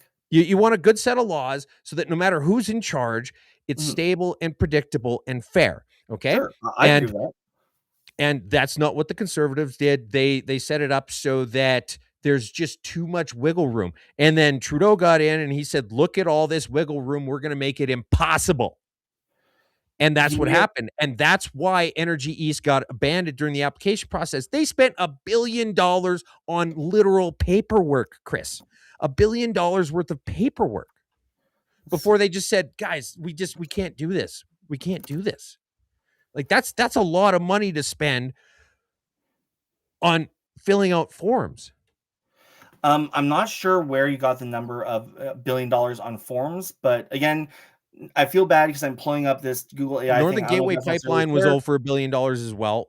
And Sure. yep. So, just from what I'm seeing here, it says that TransCanada, now TC Energy, canceled the 15.7 billion Energy East pipeline project in October 2017, primarily due to shifting economic conditions, including low oil prices and rising project costs, alongside intense regulatory uncertainty, such as the National Energy Board's decision to include indirect greenhouse gas emissions in its review. That's the indirect greenhouse gas emissions was what I said, where they were now on Sure. the hook for all downstream emissions and the regulatory uncertainties. I get the fact that it's all listed and it's not prioritized. Sure. It's not saying this was 80% of the decision, but I mean, I again, anecdotal. I can tell you because I know lots about business. I've got a master's degree in it, that the Okay. I believe you. regulatory uncertainty was by far the biggest predictor of why this happened. And I can tell you because there was a lot of people in the industry who, as soon as things started getting fucky in the regulatory process, said this is going to dry up investment. And then Sure. they ended up being absolutely correct. And so Um, If I can hop in, gentlemen. Yeah. In a House Commons session shortly before the MOU signing around November 25th, Carney described the emerging agreement as creating necessary conditions but not sufficient conditions for a pipeline. He explicitly stated, "We believe in cooperative federalism. We believe the government of British Columbia has to agree," and added that local Indigenous groups must also agree. That was before the MOU signing. I've been searching in the background for comments after that. And he did a scrum. He did a scrum in the House of Commons a little while afterwards, where he reiterated those exact points. Now, I feel like maybe I'm the only guy thinking this. We're in the weeds on pipeline deals and everything else. I was thinking of turning it back. I actually want to ask a couple questions. Well, no, I would like to ask a question if that's all right. Of course. Chris, are you happy in Canada today? Mixed bag. I think Canada could improve dramatically. And I think we're on the path to that. I think we're at a point where now we have the opportunity to blow past all of the bullshit and price issues and development issues. I think we're on a path where if we were to continue and work with this government that's much more friendly to energy development, that's much more friendly to cooperative federalism, that's trying its best to work with every province to its benefit, I think we can go through it. I don't think Justin Trudeau was as evil as people make him out to be. I do think he was extremely problematic. I think he had a lot of scandals he needed to deal with. I think that he was ultimately, a lot of his ideology, even if I agreed with it, ultimately cost Alberta and Canada millions of dollars in revenue, in economic development. A lot of that does fall on his government, frankly. Mm-hmm. And so there's a lot of things I do have problems with Canada. But I would also point out that a lot of the issues are frankly homegrown. The fact is, Alberta's government fucking sucks. The UCP fucking sucks. They are a large part of the reason why Alberta is suffering as much as it is right now. And so that's where I think if we were to separate, sure, you might get away from some issues that you may have with the federal government, but then you're just getting in bed with a very corrupt, very ignorant government that doesn't actually care about Albertans. And I think that's one of the bigger risks of separation. So the way you view, just if I can paraphrase, the way you view the UCP is the way we view the Liberals. Sure, but I mean, you just said, forgive me, that Justin Trudeau wasn't that bad. Well, I don't know if I can handle that on this show. He was awful. No, I do think he has some serious problems. No, Chris, he was awful. He literally told people they couldn't leave the country. He was awful. Wait, hold on. When was that? That was in the middle of COVID. Oh, so why? Well, I'm sorry. So why would he was awful? Now, no, hold on. Sorry, just one thing. Hold on. Okay, why would it be bad for a government to tell its citizens, hey, this massive disease that's killed up to 6 million people in the world, why wouldn't we want that to be spreading around? Let's lock down businesses, let's lock down schools, let's lock down everybody. We got told it was racist to try and close off flights from China at the start. I mean, by your same logic, that's the exact stuff that we were called racist for. Well, no, but if you look at China, we all know that China was the source of the COVID, first of all. And second, a lot of the argument was that, well, China is the reason it's spreading. Pulling it back, my apologies. Pulling it back to Justin Trudeau for a second. My outburst is, I'm not going to have Justin Trudeau talked about in this light where he isn't what he is. I'm sorry. I'm the mediator. Sorry, I'm the mediator. I was just going to say, you mentioned he had a whole bunch of problems with ethics. Sure. Well, that's a corrupt government. So if you're going to point the UCP in that way, the way we look at the Liberal government is the same way. Once you have one problem or one ethics complaint, which he had multiple, you have to question the entire thing. So you're pointing to the UCP, twos, and certainly myself are pointing to the Liberal government. So your problem with a local government is the same as, I was just drawing the comparison, the way you look at the local is the same way that others are looking at the federal. Sure. No, and that's fair. And I'm not saying that people can't look at it that way. And to be honest with you, I can actually agree. I think there are significant problems with the Liberal government. That's why, frankly, it's amazing that they somehow won a fourth election, defeating the Conservatives 4 times in a row. It's a miracle that happened, frankly, for them. I'm not saying in general, I'm just saying for them, it's a miracle. It shouldn't have happened, but it did. It kind of shows the weakness of the Conservative Party and why they're not really a real party, but that's beside the point. You're not going to get pushback from here on that. So, okay, my second question to you, Chris, off what you said then, was the path. If we stick to the path that you think Canada and Alberta is on an uptrend. Mhm. Could you just walk me through that thought? Sure. Now, a lot of this is gonna be anecdotal. I don't have a lot of data to back up why I think this. That's My okay. argument would simply be the fact that, again, our industry has never done better, just in general. It's getting better every day. We're making more oil than we ever have in our lifetime. And the fact is, when this MOU goes through, and when we do have a pipeline to the West Coast, like we will, just factually, it's going to happen. That's going to further benefit Alberta. If we separate, we are putting ourselves at the mercy of a federal government, of a country that isn't going to now have any constitutional. Apologies, Chris, not to cut you off. All I wanted you to do is I just wanted you to give the audience why sticking the path is good, because you're looking at it from the perspective and arguing the fact that if Alberta sticks the course in Canada, there's better days ahead. And what I want to do is I want twos why Alberta not sticking to the path, better days are ahead. That's the way I was positioning it. I don't need you to argue on why going the other way would be bad. Sure, that's fair. The reason why I think Canada staying in Canada would be better is because of the fact that we would still have access to worker mobility, which we benefit from. If it's something we would lose if we separate, we benefit from sharing collective risk.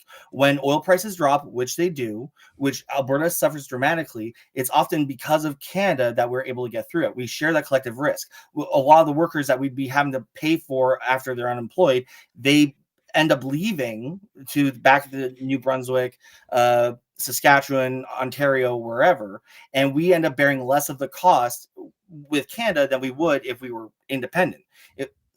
My argument is that we now have a government that is actively not attacking even, and I don't think the other government was either, but personally, now I think we have a government that's popular, that is business minded, that really is more progressive conservative than it is liberal, frankly.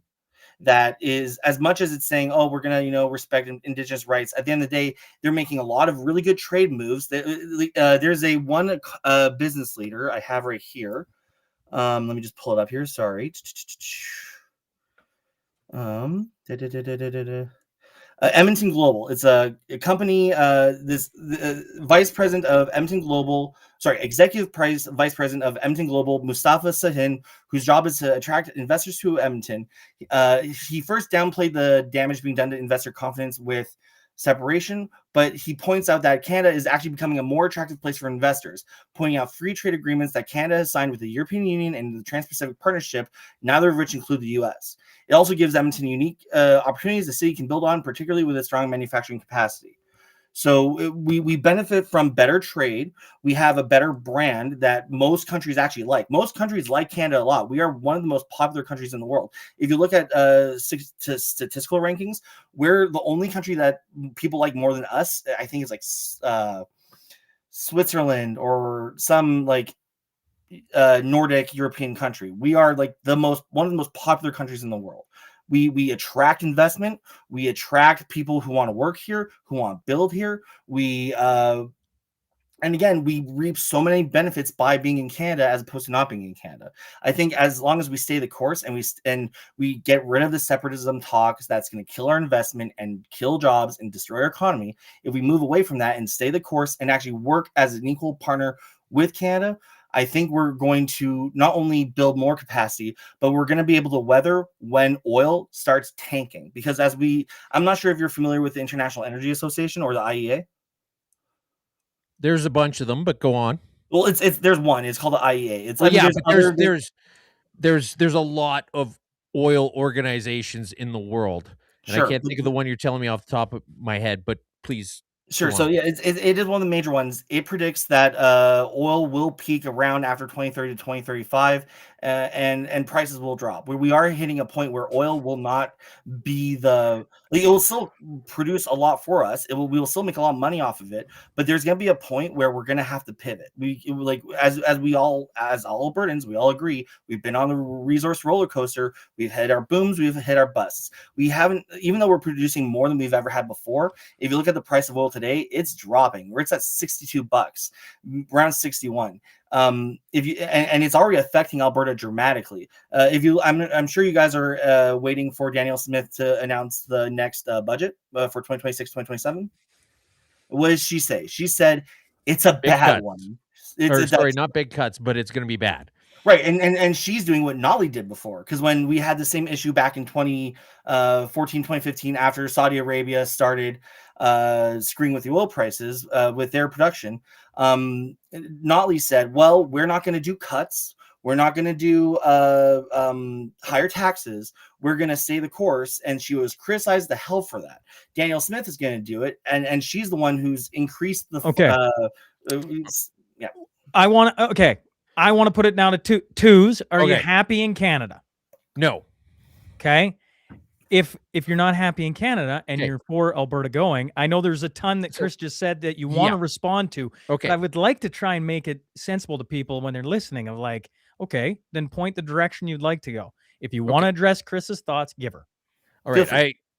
I definitely would like to address Chris's thoughts and then move a little bit after that. So first off, Canada is on a very bad trajectory right now. Like you can look at monthly changes in labor force. Okay. The number of people who are no longer even looking for a job is skyrocketing. And meanwhile, Alberta is the only place that's gaining jobs. All right. You've got, did you hear about Stellantis? Stellantis had a 49% stake in an EV plant or an EV battery plant in Ontario that they'd spent about $1.3 billion Canadian and had gotten about $800 million in subsidies from the federal and provincial government and were promised literal billions more. And they just sold it for $100 for a 49% stake in that EV battery factory. This is 1 ounce of silver. If I was going to buy a 49% stake in a factory in Ontario and I used this, they would have to give me change. That's how bad this is. Okay. The only people doing anything or making anything or building anything in this country are in Alberta and Saskatchewan. And Alberta needs to get, I get the fact that we're going to focus on Alberta. Alberta needs to get the hell off of this, right? Look, I get the fact that if the rest of the country wants to go off a cliff, that's fine. Look, it's not that I'm saying you're wrong. It's just saying that I want to do something different. Okay. And I think that you always need to side with the local people. So, for example, when Toronto back in the day said they wanted to ban handguns in Toronto, despite the fact that it was a federal thing, I said, that's a stupid idea. It's not going to work. I support their ability to make that decision for themselves. And if Canada wants to do everything possible wrong, then they should go ahead. If they want to have RCMP that prioritizes proper gendering of mass shooters as opposed to accurately warning citizens about present dangers of active shooters, that's fine. I don't want the RCMP anymore here. They should be gone. It's a federal entity that is more worried about being politically correct than actually helping and saving people. Okay, you talked about worker mobility. I would say that it's an assumption that if and when Alberta separates, that there's not going to be any sort of worker mobility between the two countries. Now, having said that, I would say that it's also fairly reasonable to assume that the rest of Canada is going to do its absolute darndest to make things as difficult for Alberta when it separates and also as difficult for other places in Canada that also want to get the hell off the ship. Honestly, I wouldn't blame Ontario one bit if they had a petition going right now to separate from Ottawa. Okay? You talked about shared risk. The problem with the shared risk is that it's based on the assumption that you've got competent, functional other members of the country to share that risk with. If the only thing you're sharing your risk with, I'm the only one working, I'm the only one building anything, it doesn't help if I'm sharing the risk with a guy who's been sleeping on my couch for the past 10 years, okay? Because he doesn't have any risk. He's got nothing to lose. All he does is benefit from the fact that I pay the bills, all right? Trade deals. While there is something written down in international law that says that when countries are split up, the trade deals actually trickle down to the subsequent countries, it's not an automatic granted and given. So, for example, if we separated tomorrow, we could renegotiate CUSMA to take out the dairy cartel. And so it's not a case of all the trade deals are going to be gone. Okay. And as far as Notley goes, here's the thing. She ran up over $80 billion in deficits in 4 years. If we were not sending $25 billion a year plus to the rest of Canada through all the various channels it goes through, that is so much money that even Rachel Notley could have ran a surplus. That's how much money we're giving away every year. We're giving away so much money that even the crazy socialists that are the NDP, who are not a serious party, could still run a surplus. That it's mind-boggling. Chris. Obviously, a lot to tackle there. I would make the first point that obviously worker mobility would be affected. If you look at where we exist right now, do workers from Ontario, Quebec, the Not Quebec. I No, worked no, in no, I worked in oil and gas. workers I worked from- in oil and gas for decades, and I worked with 2 people ever from fucking Quebec. Sure, but that's an anecdote. That doesn't mean anything. That doesn't mean that there aren't workers coming to Alberta from Quebec. But besides that, let's discount Quebec entirely. Let's say Ontario, the Maritimes, BC, whatever. Do they need to have separate credentials, or do they have Canadian credentials that are recognized across the country? They do. Do they need a visa? No. Do they have? Does their health care, their pension, all the other like social services, do those not just transfer over to Alberta when they come over? Yes, they do. If it was a separate country, we'd have to have separate credentials. We'd have to have a separate passport, visas. You would be dramatically limiting the amount of worker mobility that with oil workers, with healthcare workers, just across the province. You would just Passports are easy. Passports are easy, my friend. Okay, Mexico, do you know where they get their passports from? Germany. The Netherlands gets I their don't passports believe from France, and Iceland gets their passports from Poland. Like, it's not even that big of a deal. What are you It's just that talking in Canada, we make such a big deal about passports and who's going to do these passports and who's going to make these passports. They're simple. It's just a book. No, but All it's right. not just a book. It's a legally recognized document. It's something that has to be recognized by multiple countries, right? So, Yeah. and the fact is, if my wife, she's an American citizen who moved to Canada. I know, amazing, right? She went and she had to deal with her passport issues. Workers who come from the South up to North, they have to deal with credentials issues. Because remember, just even though America and Canada are remarkably similar in many ways and share a language and share other things, our credentialing system is different. And workers who are from the South, they have to work harder and they have to get recertified and everything just to work up north. Same with people who come from India. It's industry specific. It's industry specific. Sure, and if we're talking about the oil field, it's largely not the case at all. It's, can you do this job? You say that, but I'm sure that there's credentials that they have to have in order to do it properly. You don't just hire any dumb asshole who's able to hold a wrench. I've worked with a lot of dumb assholes who are only able to hold a wrench. That's fair. If I can trying to address some other of your points. I think that you could easily make the same case that Alberta as itself has made some really shitty decisions that have affected Albertans. If you look at our energy diversity, we were leading the country in renewable resource development, particularly with windmills, with wind farms.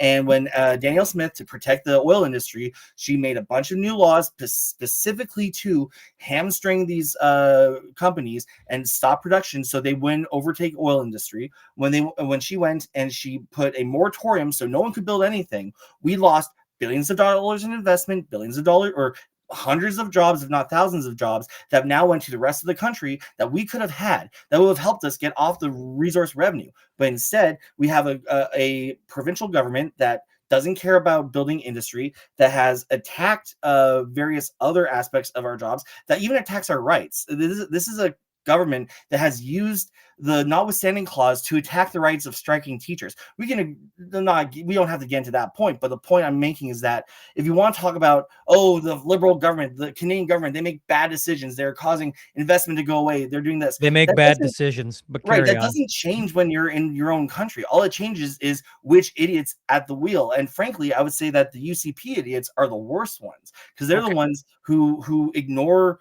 Albertans who are saying we need more hospitals. They're the ones who closed the Edmonton hospital, despite the fact that now our hospitals are so bad, people are literally dying in hallways and in emergency rooms before they even get any treatment whatsoever. A baby died of measles because of the fact that Alberta has not done its due diligence to make vaccine information a big deal. So now we have measles, a disease that we didn't deal with for the last 30, 40 fucking years. It had been eradicated. It had been eradicated. How did it get back here? And now Alberta, how did it get back here?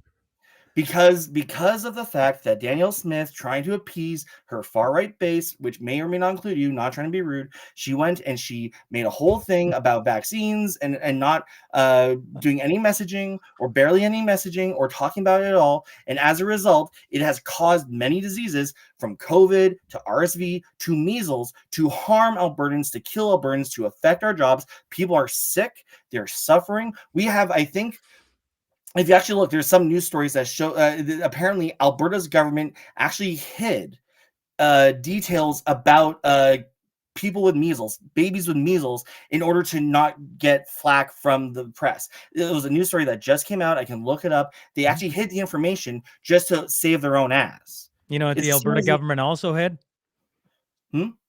Data from COVID. Yeah. Okay. All right. Fair Carrying enough. on. You're a moderator. You're a moderator, Sean. Okay. I'll mute myself. I just want to touch. While you're slightly right and about the moratorium. Here's the thing: is that the problem with the moratorium? If you talk to, I get the fact that you dated a girl who was rural at some point. It's kind of the I have a black friend thing, but that's just me being playful. So the problem with the renewables was that everybody who all the farmland that this stuff was being built on, everybody was going under the assumption on the one side that it had the same laws for reclamation and decommissioning that the oil field does, and it didn't. And so they didn't realize until that wind turbine gets taken down and they're left with a giant cement slab in the middle of their field that they're legally on the hook to deal with for the rest of their lives. And there was a lot of instances like that. And so the moratorium was a pause on any new construction until the laws could get sorted out, requiring what they were legally required to do in terms of decommissioning. And so what happened, though, was not that those jobs went somewhere else. It's that they just never happened because they don't exist without subsidies. That's the thing about the wind and green energy. I get the fact that it's ultimately it's the future. At some point, there's not going to be any more oil, and something is going to have to be invented at some point, but it doesn't exist yet. And the renewables in their current form are inadequate in terms of even generating enough energy to be net positive over their entire lifetimes. Okay. But the thing about it is that you were talking about before, and this was really important. You said, you know what, the issue isn't because it's either the idiots in Ottawa or the idiots in Alberta. And you're exactly right. And I'm completely on the same page with you on that, because I don't want some idiots in Ottawa being elected by a bunch of idiots wherever to do a bunch of idiot things here. As far as I'm concerned, pretty much every politician is an idiot. I would like to actually have a say in which idiots make which laws, which are stupid, which screw me over. Okay. And in our current form of confederation, the polls are the elections decided before anybody even stops voting in Manitoba, let alone Alberta. Okay. We have no say. We are just along for the ride. It's the same reason why the 51st state would be a bad idea. We would just be along for the ride, and whatever they tell us, we have to go along with. This is the only opportunity that Albertans are probably ever going to have for any sort of self-determination, where we can chart our own course. We can go in the directions that we want. And yeah, there's going to be a lot of wrong directions, okay? It's not going to be some magic utopia when you snap your fingers. But the point is that we could actually have a say for the first time in the history of this province. And that, I think, is really important and special. I disagree with you. I think we already do have a say. I think it's just that, frankly, Albertans always pick the worst option, and then they get upset when that worst option doesn't do well with the rest of the country. Albertans consistently pick conservative MPs who literally, just as early as December 2024, were poised to win the entire fucking country. They would have had the capacity to go and do whatever they wanted, and we know that it would But have been we've already established that sure. I'm totally in agreement with you on the conservatives No, being a but that's not my disaster who point. don't represent Alberta and don't do an effective job in Ottawa. But that's not my point. I'm totally agreeing with you on that already. My point is that this problem just never changes. It just gets smaller. So let's say we switch to an independent Alberta. Well, now who's the big bad federal government? Alberta. Who are the smaller? Because remember, if we're a separate country, we're not going to be just one big flat country. We're going to have little states inside. We're going to have boundaries and areas. Municipalities. Right. Not just municipalities. You're going to have. Why would we subdivide into provinces at that point?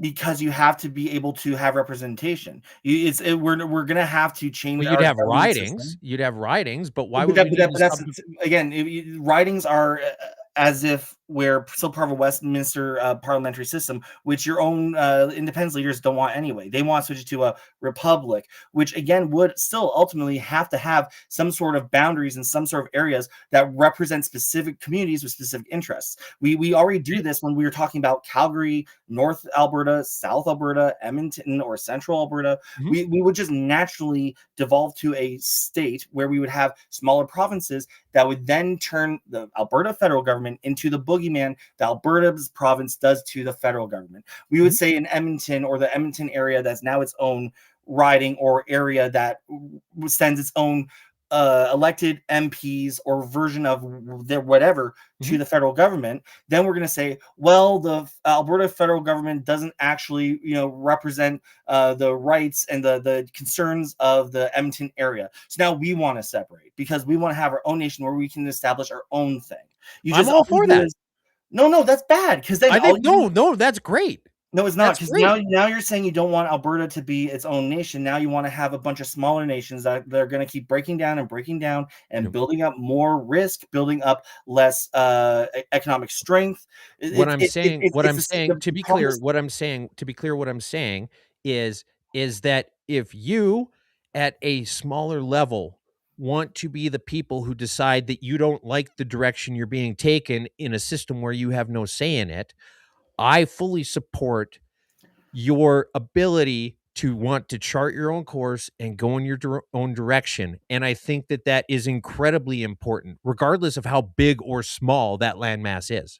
But did you see the point? You're basically saying you would be okay with an Edmonton independence movement from Alberta, or a Calgary independence movement from Alberta, which Yeah. would further damage Alberta's economy, Edmonton's economy, Mhm. Calgary's economy. Because again, let's kind of go back out a bit. Let's look at Alberta, for example. If we become a separate nation, we suddenly have hostile enemies on all sides instead of the partnership we have with three sides and the dog shit dumpster fire we have that's called America. I would argue that we currently have hostile forces on all sides. But here's the point. When it comes to you feeling not represented and feeling as though you need to chart your own direction, the thing about any relationship, whether it's your marriage or a friendship or a business agreement or whatever, is that it's imperative that all parties need to feel, maybe not from day to day. There might be the odd day where you're just like, oh, I feel like it sometimes too, where I'm just like, this woman is driving me crazy. But I know that at the end of the day, I am much better off with her than without her. And it's important for both of us to maintain that relationship so that we feel like it's a mutual positive, regardless of the individual bumps in the road. And the rest of Canada has forgotten that. They kept biting the hand that fed them. How? They don't. Like, How? I literally listed off hundreds of billions of dollars of projects that got squashed by the federal government. I would But say that that's a you- great you- place to but you start. didn't give The an thing about it example. is that I'm sorry, but when you say you gave these examples, you don't say on this day the federal government said we are canceling this. You have one example of TC, and even then, TC points out that the regulatory things were part of the issue, but it was low price of oil and other issues that affected that. let's go back to Alberta as a whole. Oil's all over the place. But the point is that in a relationship, you need a mutually beneficial agreement. Okay. Which is what I we go have to right work. now. I go to work because they see my presence there as being worth more than the money they're paying me. And Uh-huh. I see the money they're paying me worth more than the free time that I would otherwise have. And that Sure. relationship is going to continue until the dynamic changes. Okay. Sure. And as long as we both want to continue being in that dynamic, we're both going to work towards making it mutually beneficial. Okay. We have not been in a mutually beneficial situation with Canada for a long time. And if a separated Alberta were to let Edmonton get into a situation where they feel as though it's not mutually beneficial to them, then yes, they absolutely should chart their own course and they should go their own direction. But the onus is on the rest of Alberta to make sure that you're maintaining the relationship. And Sure. that's the thing Sure. that the rest of Canada has forgotten I is that disagree. it's okay. I disagree. I would point out that the reason why I disagree with this is because of the fact that it it is because of Albertan or sorry, Canadians who spent $680 individually per person across the country. We were able to get a pipeline that's helping us primarily. It's because of the fact that we have different provinces that, yes, again, if we're when you keep making this argument that where that these other countries or these other provinces, they're taking all the money from us and they're not working, they're not doing anything, even though their GDP overall is higher than us. They make more money. Like Ontario makes way more money than we do. Period. Even though They have way more of us. A bigger ant colony is going to move more leaves. Sure, but It's you simple agree math. though. You agree though that if Ontario and Quebec and BC, they make a fair amount of money, is not, and we agree that obviously Canada plays or Alberta plays an important part in Canada. Alberta is essential to Canada. If Alberta were to leave, it would hurt Canada, but not as much as it would hurt us. If we leave, we are going to expect a 5% hit to our economy. With the rest of the country, BC would be like, and this is from Trevor Toom, he points this out, each other province would get like maybe a 0.01 hit to their economy. It would hurt Yeah, them, he's but not as much talking. as it would hurt us. It would hurt us way more if we separate. Like that's kind of like the point is, this is So how I that was him talking about the interprovincial trade, and it was based on the assumption that if Alberta separated from Canada, interprovincial trade would drop immediately, or pardon me, what would now be international trade, I guess would be more correct to say, would immediately drop to zero. I don't see that as being a reasonable or plausible thing. I mean, look at the fact that you would have a situation where Alberta would have an international railway line going through it. Nothing would leave BC without going through Alberta. You've got to have some sort of a back and forth there. And to base it on the fact that we would just put up a giant wall and we wouldn't even talk to each other for the rest of eternity is a little bit overly simplistic, incredibly naive, and I would say it would border on being intentionally dishonest. I agree that we would not stop talking with Canada. We would not stop negotiating with Canada. But the difference is we would be paying more to do that. We would be paying a lot more to do that. So with Brexit, sorry, this is from the Trevor Toom article where he on McDonaldLaurier.ca, where he talks about how a separate Alberta would be poorer Alberta than not. Recent research suggests that Brexit may have increased non-tariff barriers for the UK by 3 to 8%. This cut trade volume significantly and shrank its long-run productivity by roughly 4%, and that UK's overall economy also shrank by perhaps 2 to 3%. That was when they went, because remember, Britain they had trade relationships with the EU, and they still do, but now instead of having a free-flowing economy, now they have to deal with their trade shrink, and it got more expensive. Okay. Did it According, account for the fact that because they weren't in the EU anymore, they were no longer paying $8 billion or 8 billion euros a month?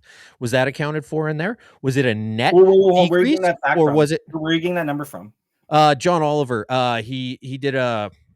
I can't show you the clip, but John Oliver was breaking down exactly why Brexit was going to be a bad idea, and he kind of let that slip in the middle of it that the UK was paying $8 billion 8 billion euros a month into the EU. So I mean, you can afford a lot of shrinkage in your economy when you're no longer paying the bureaucracy and the overhead of completely extranational people making shitty decisions on what you can and can't make in your country and what dimensions it should be.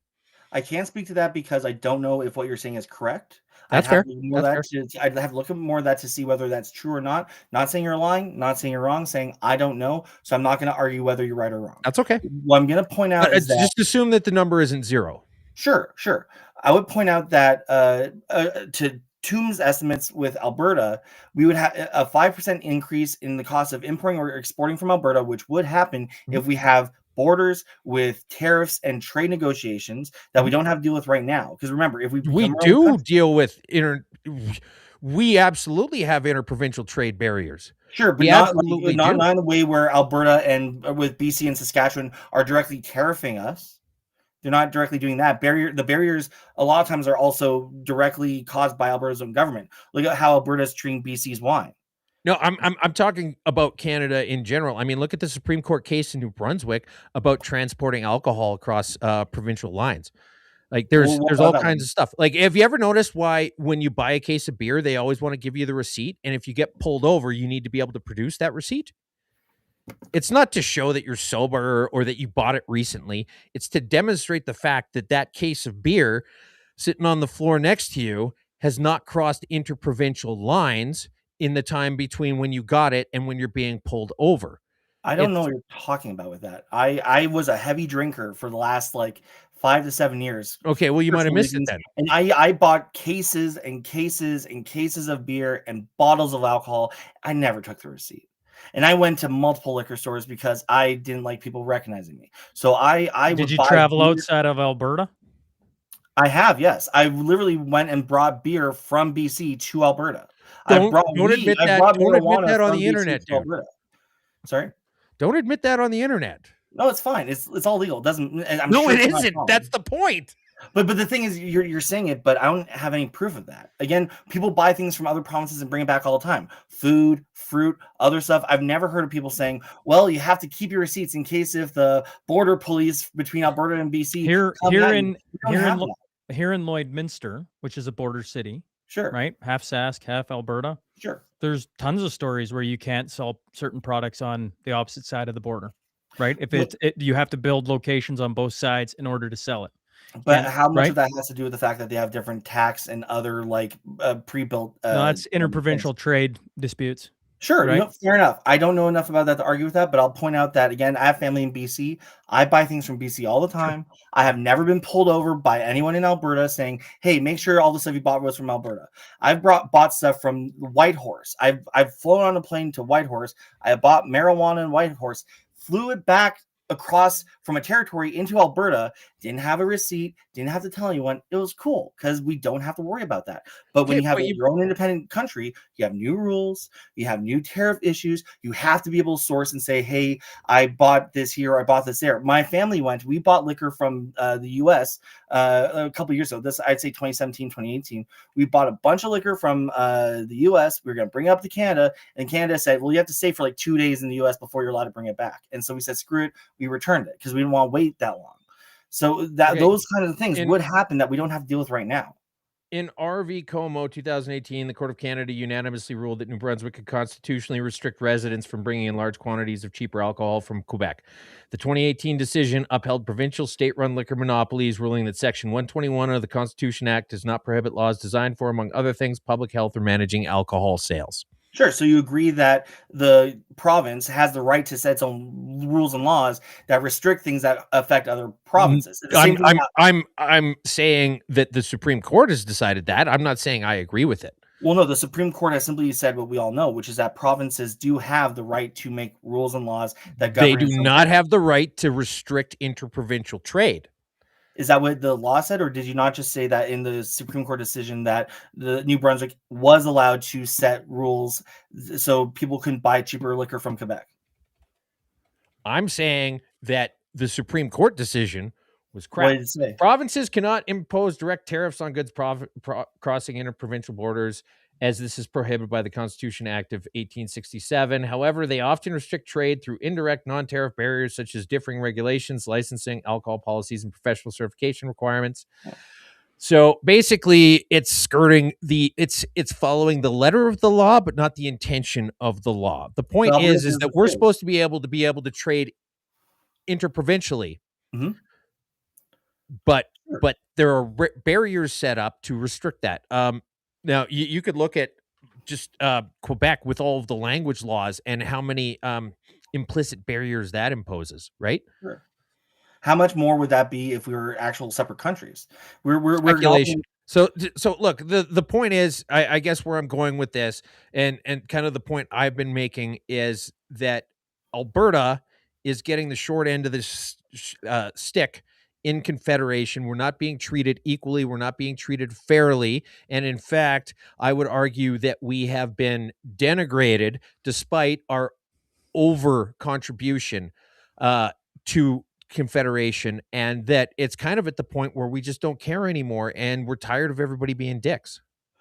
Do you know how much it costs each person in Alberta per year to pay for like the cost of equalization and their taxes? Like how much it costs each person on You average? said we don't pay No, equalization. no, no, no, no, no. So first off, Alberta as a province does not pay an equalization bill. The Alberta government doesn't have a line in their budget that says, Mhm. "Well, this is the $20 billion we have to give to Quebec through Ottawa because fuck us, we have to do this." No, it's simply But that we. I said if I wrote my initials on a loonie and used it to pay my taxes, it would end Yeah, up in fucking Quebec, and you said you sure. didn't agree with that.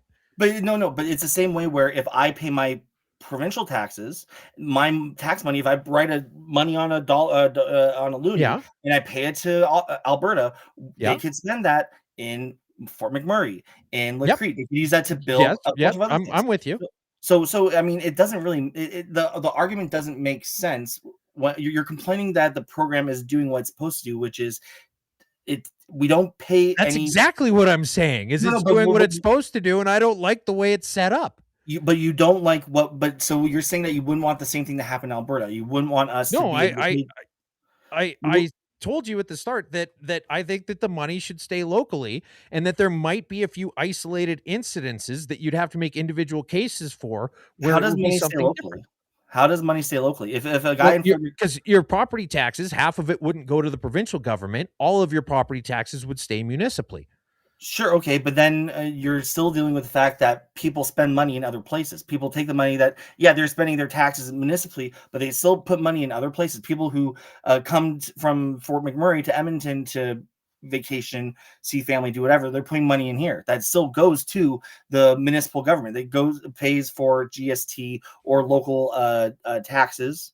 I mean, you can't stop the flow of money and say, "Oh, we're going to keep it local," and we really shouldn't, because the fact is we are stronger together. As Alberta, because of the fact that we all pay property tax and it goes to one provincial government, they're able to use that money to help the people who need it the most. So if, let's say, right now in the Lesser Slave Lake area, they need a hospital, they need a helicopter pad, and let's say Edmonton and Calgary and Red Deer, they're all making a bunch of money and they're keeping it to themselves. What you're saying is, fuck you, Lesser Slave Lake. You should learn how to make more money, or you're doomed. You should deal with it yourself. Whereas, as a community, as a province, as a country, we agree that no, we want to make sure that if we're doing good, people in northern Alberta are doing good. We're working together because we're all one community. We are one people. We So care about each you're entirely capable of cutting them a check if you want to help them out with their or their hospital construction. Like that's the thing. I other. guess But one of the how big much money are you differences saving? one of the big differences between urban and rural, especially in Alberta and Saskatchewan, is that when we see a need, when somebody needs some help with something, Mhm. when a community organization is trying to do something, we help them out, we volunteer, we donate, and that kind of gets lost when you get into bigger city centers, where they say, well, the only way this is going to happen is if we take a bunch of money from people and give a bit of it to our friends and then spend the rest of it on whatever it needs to get done. Well, so okay, I'm kind of not getting what you're saying. I think I Okay, am. I just want what to. I'm saying is that it's totally legal and incredibly easy for, if you see there a need for a hospital and a hotel or a helicopter landing pad in Lesser Slave Lake, you could literally just pick up the phone and call somebody and say, where can I send a check? So whether you it's want going to be for the whole. you want basically change it from a centralized system that tries to balance out money to make sure everything's fair, that actually is cheaper for people on average because more people are paying less because everyone pays the same tax rates. The only difference is if you're making more money, you pay more, but you're still paying the same tax rate as everyone else. Instead, you're saying, well, we should crowdfund everything. If you need a new hospital, crowdfund it. Hope Albertans will do it out of the kindness of their hearts. People don't do that, or people do sometimes. People For sure. literally do that all the time. Brother, But brother, people, you need to for get to a individuals, smaller sure. town. You need to get to it. Go visit a place where the only thing above 2 stories is an elevator, and you'll meet a completely different group of people. Okay, fair enough. I still don't think it makes any fiscal sense. I think what you're doing is it would cost people more money to do that. Than centrally planning it?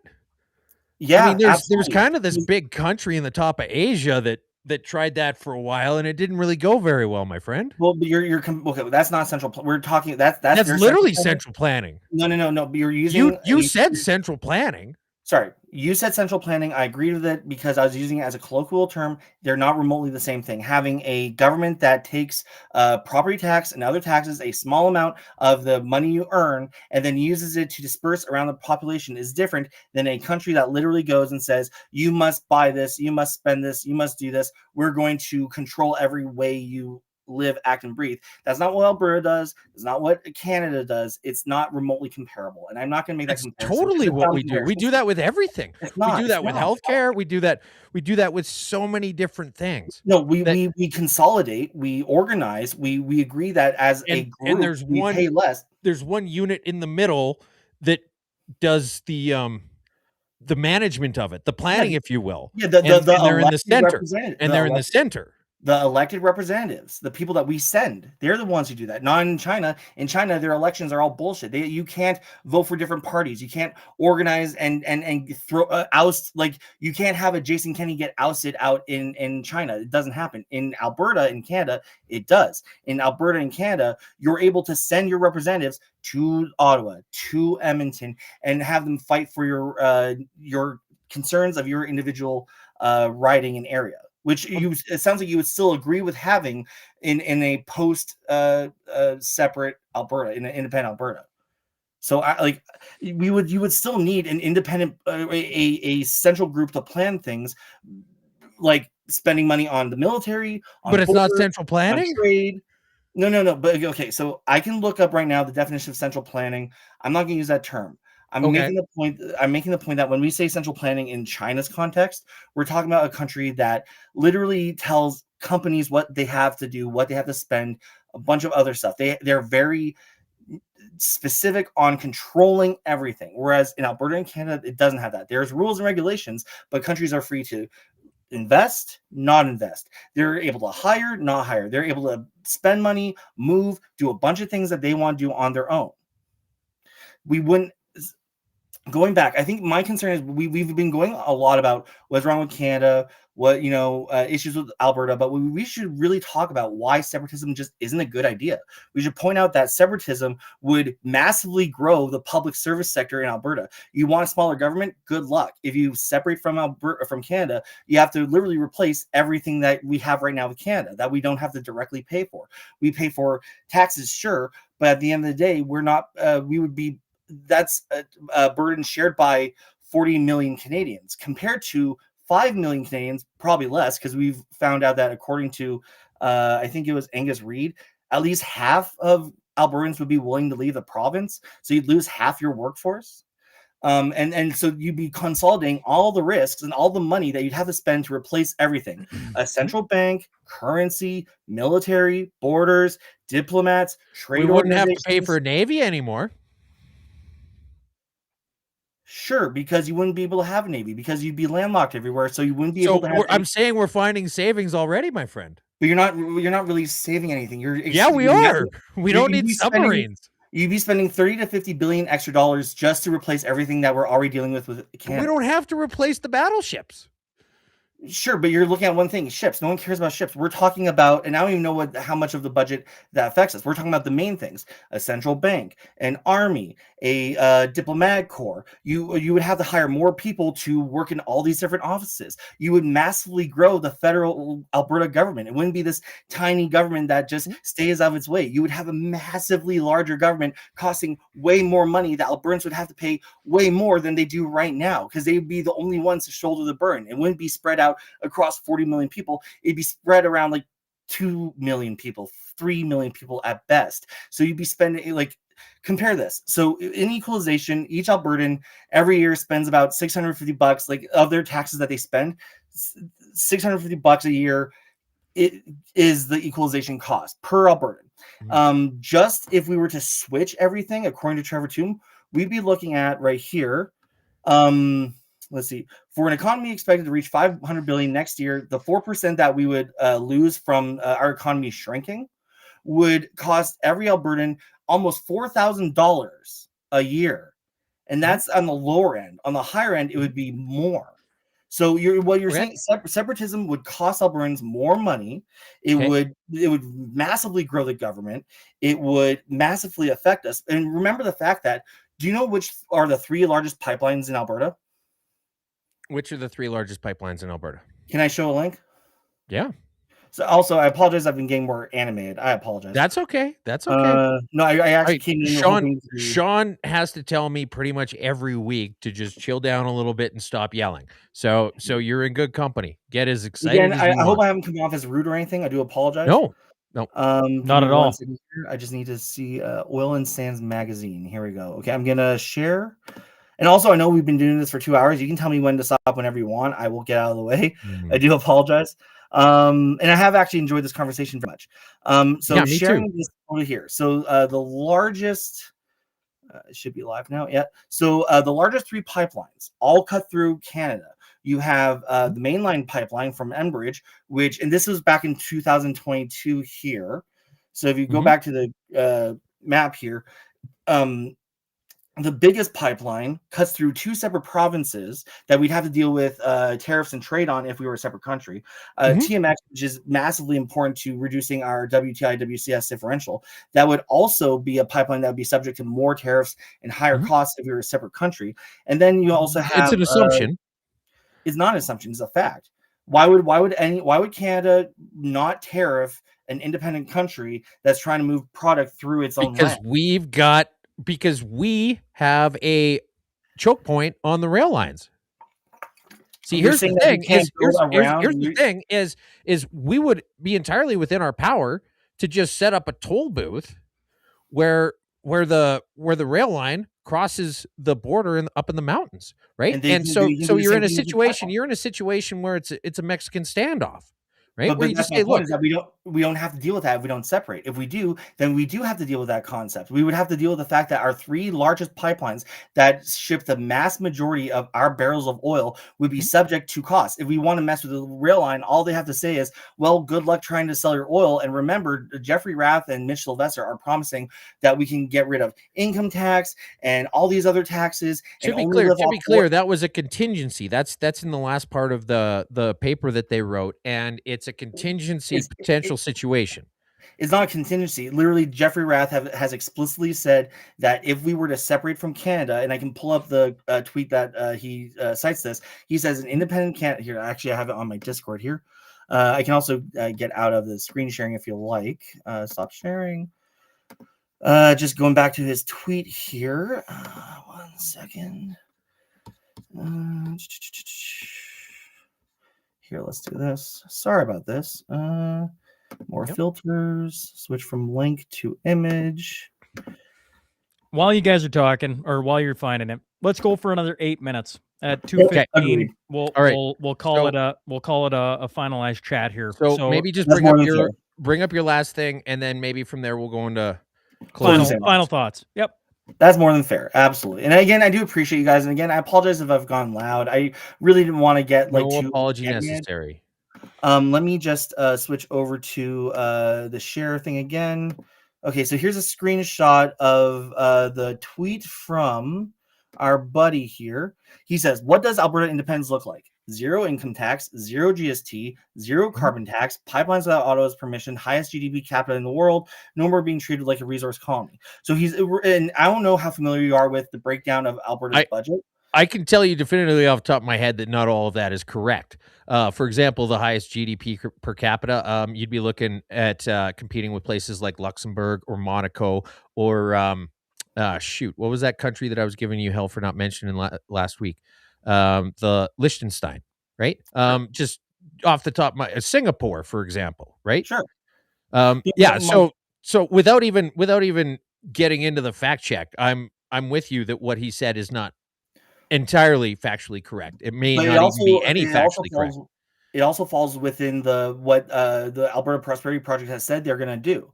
Their whole idea is that the whole idea is that the oil revenue is supposed to replace all the taxes we pay for. That's their argument. That's been Mitch's argument. That's been Jeffrey's argument, and so he's saying that we're going to somehow replace the vast majority of Alberta's budget with oil, despite the fact that the price is dropping dramatically, despite the fact that we're producing more already than we ever have, and despite the fact that oil will eventually be no longer sustainable, and arguably not even necessarily is for our economy because we haven't diversified. So this kind of goes back to my point that we're being led by guys who are making all these promises that they can't keep. You've even acknowledged that they're saying things that, all these really like sweet things that sound great that don't address the actual facts of the matter. And that's my concern. My concern is a independent Alberta, just from every economist. I don't think you've named a single economist who disagrees with me. Almost every economist, business leaders, the Alberta Chambers of Commerce, the Edmonton Chamber of Commerce, the Calgary Chamber of Commerce, business people and economists across the province are all agreeing that Alberta would be worse. Dow doesn't agree. Dow doesn't agree. They just said that they're going to invest $10 billion, right? So I mean, like I get the fact. I get the fact that people are saying that the economy is going to shrink, but if you look at it logically, if you go back to the idea of cutting the chain on the anchor, logically, it would dictate that it would go the exact opposite. And we have two, granted anecdotal, but very recent examples of it doing exactly that, adding up to a not an insubstantial amount. $20.5 billion is nothing to sniff at. Sure, and but it didn't happen. It didn't happen when the regulatory stuff was an absolute whirlwind. It happened when we were looking down the barrel of separating. Because here's the thing: is when you look at risk is defined as a potential change, either positive or negative, right? You can have positive risk or negative risk. And right now we are at the absolute bedrock. The only potential risks are positive. The only potential risks are that things are going to get better. I disagree. I think it would actually get worse. And my point, you mentioned Dow, and I'm sure you're also good. I watched your show a few episodes just kind of get an idea of this. Yeah. The Dow argument is bad because Dow was announced in 2023, where the separatism movement was not really alive anyway. Like, it was there, but it was more in the background. So Dow was investing in Alberta, Canada, not in a separate Alberta. And yes, you could also mention the Oil's Data Center, which again is still investing in Alberta, Canada with Canadian dollars, not with Alberta separate, not with, and we're talking about right now. Notice where we are right now. So we're look at the progress of separation from Alberta compared to Quebec. Quebec had a separatist party that was out loud separatist, that said they're going to do a referendum when they got elected, that didn't have to get a petition to organize. They were just like, we're doing this. So that's why we were able to see the flight a lot faster. It's slower in Alberta because of the fact that right now most people don't think it's separate. Alberta's going to separate anyway. The support isn't there. It's every single poll from Angus Reid to Ipsos to Leger have all said is around 30%. The only two I've seen that weren't were Kowalski Strategies, which I don't even know how legit that organization is.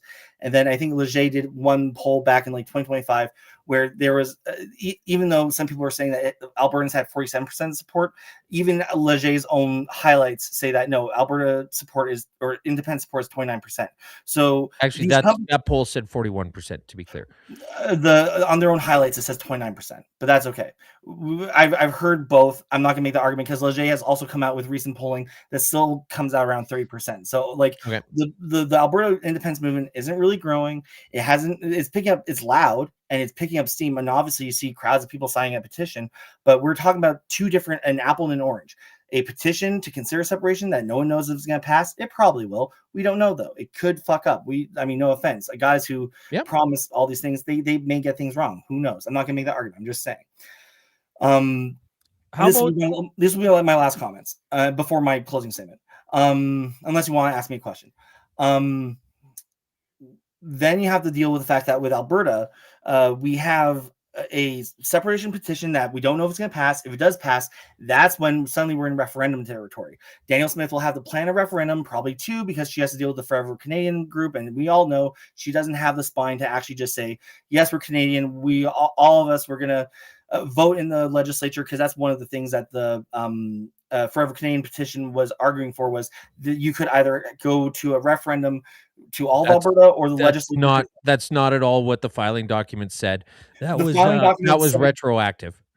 Sure, and even if it's retroactive, it doesn't change the fact that now the Alberta legislature still has the ability to either keep it in-house or go straight to a referendum. They have the choice, and they're not going to do it in-house because they know that they would piss off their votes and they would lose power and the NDP would win. So they're not going to do that because they have an issue. Gentlemen, just to wrap this up, let's pull this in. Yeah, no, I'm literally, this is my last sentence. What I'm trying to say is that when the referendum gets stronger, when we're actually at the point of a referendum, that's when you're going to see capital flight. That's when you're going to see investment flight. You already have ACO, Nancy Southern from ACO, saying she's losing investors in Asia. You already have multiple other business leaders who say that this is risky investment, chasing investment. Dow and Olds are investments in Canada, and those can easily be pulled out, just like TC, just like Energy East, just like Trans Mountain. A company can promise whatever they want, but they're allowed to book it the moment they think there's risk. And nothing is more risky to it in an economy than uncertainty caused by a place that wants to somehow have a new economy, a new currency, a new central bank, new borders, new regulations, a whole gamut. So, okay. Yeah, just one. Give me one counterpoint, just to one tiny bit. Of course, ATCO is having trouble getting Asian investors. I assume they're talking specifically about China. If I recall correctly, it was about China. Japan and South Korea. So here's the thing: is China is going to have a very vested interest in not encouraging separation of. It's not China though. It's South Korea and Japan. It's the places that we want to sell our oil to. And they're the ones who are saying, no, separatism is scaring us. We don't want to get involved in this. It's costing us investment right now, billions of dollars worth of investment. And it's doing that on multiple industries. There's multiple business people who've said that they now have to slow down and not hire as many people and not get investments because they don't know how this is going to land. Gentlemen, closing arguments. Chris, we're going to start with you. We'll give Twos the final thought. And absolutely appreciate you hopping on and going back and forth. Of course. And again, I do appreciate all of your time. I have a very short closing statement. Hello. I do not believe most of the Albertans who support I do not blame most of the Albertans who support separation. I believe these people do so out of a love of their families, their communities in Alberta. I don't think these people are stupid. I don't think these people are mean. I don't think these people hate other Albertans. To these good people, I hope that I've made my case, or at least given you something to consider. We should stay in Canada because it's fiscally responsible, it's good for our economy, and frankly, it's our home. Canada built us as much as we've built Canada. I only ask this. Please take the time to look at the facts for yourself. When people like Mitch Sylvester and Jeffrey Rath offer grand promises, consider whether they sound too good to be true. Plenty of serious people, from economists to business leaders, believe that to be the case. Separatism is promised to fix all of your problems while actually making them worse than ever before. Prosperity won't come from separating from Canada, but by strengthening our rightful place in Confederation as an equal partner. If we want prosperity, we must vote to stay in Canada. Thank you very much for your time and for having me on your show. Twos. The West is builders, hunters, makers, doers. Oil doesn't magically stop where we just so happen to put the borders, but the work ethic needed to turn it into mortgage payments does. We don't vote for who will give us the most. We vote for who will fuck the most off and take the least. We believe in integrity and gratitude. If someone does something for us, we recognize and appreciate it rather than gaslighting them and calling them a dick for not doing more. We own our mistakes. If we wrong someone, we make it right. We don't say that they're assholes for calling us out. We respect each other. That means we don't use a kid's life to further our sexual fetishes or athletic shortcomings. We don't steal each other's barbecues to smoke a rock on the steps of our neighbor's business. And if someone does those things, we put a stop to it. The Canada we looked at nostalgically is gone if it was ever here in the first place. This isn't the place our forefathers fought for. Canada's greatest generation didn't storm Juno Beach for extortion rackets in BC, tow truck gangs in Ontario, child rapists getting bail, SNC Lavalin, or Brookfield Management with their headquarters above a bike shop in the Caribbean. The economic argument for Western independence is a strong one, but it's downstream of the stark fact that we believe in opposite things than the rest of this failed country. We believe that people are more able to decide what's right for themselves than others. That's why we support the rest of Canada's desire to go off every cliff possible, but we also don't want them to take us with us. Take us with them.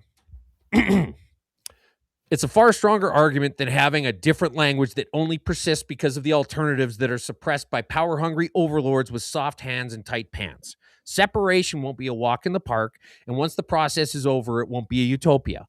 But everything in this province was built by people who pushed on while the rest of Canada said that they shouldn't bother. This will be no different. Separation is the only path forward where everyone gets what they want, where everyone is happy.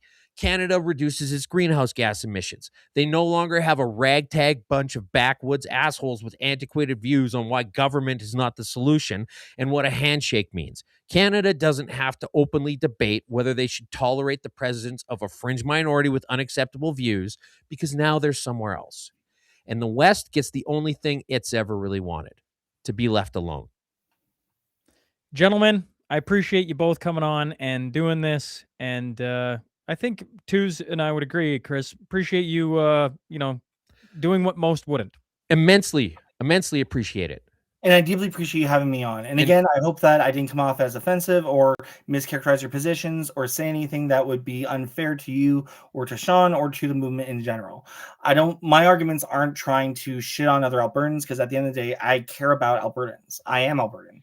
Mm-hmm. This is my home. And to be honest with you, part of why I'm concerned about separatism is that it scares me. It scares me that I would lose my home, that I would no longer be part of a country that I would care about. I'd lose my passport. I'd lose a lot of things I don't want to lose. So that's why it matters to me. And more importantly, I appreciate you having me on, giving me a voice, giving me a chance to defend my case and to discuss fairly and honestly. Because at the end of the day, I think that you are an honest guy. I've listened to your shows. I really did appreciate. There's one thing that Tu said. I want to say this is episode 192. He pointed out that he heard a quote from Trudeau and his wife corrected him, and he had a look and he couldn't find the quote, and he was like, yep, it wasn't true. And so I recognize that you are an honest person. You are saying what you genuinely believe. You are not, I think you're wrong on things, but that doesn't mean I think you're stupid or that you're intentionally malicious. I think at the end of the day, you are a sincere person with an honest concern for this province, and that's what I would want to build on. Is I think if we can work as Albertans together, we could do better for this province or for this land. Thank you very much for that, Chris. Sincerely, absolutely. This really did mean a lot to me. Like we talked about a little bit before we came online here, but it's really hard to find people who are willing to go outside of their tent. And as somebody who doesn't even feel like I have a tent, I find it to be exceptionally frustrating. And so hats off to you. I really hope, I hope people learn from this. I hope people enjoyed it. And I can't tell you again how much I appreciate you coming on. I think we both agree that we want to see more of this. We want to see more Albertans who support independence, more Albertans who don't, to talk to each other, to talk loudly to each other, and to have that open discussion so we can decide as a group. Because I think that's a lot of the issues that we're all in echo chambers. I didn't really know a lot about your show before we decided to engage. I don't listen to, I try to listen to alternative viewpoints, but oftentimes because of my own personal beliefs and biases, I don't do it as often as I should.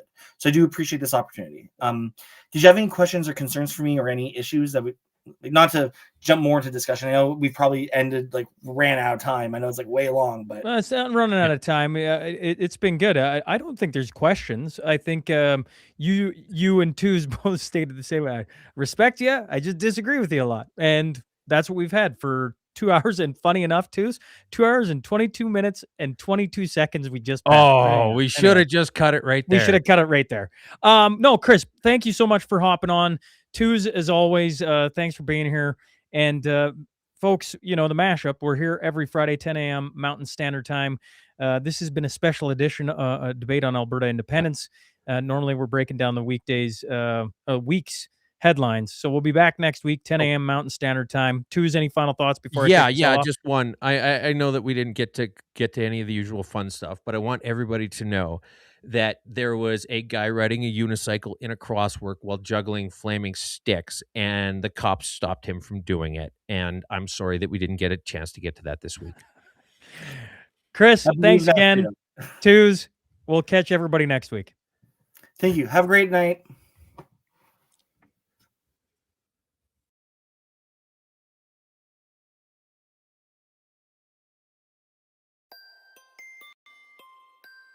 Welcome to the Mashup.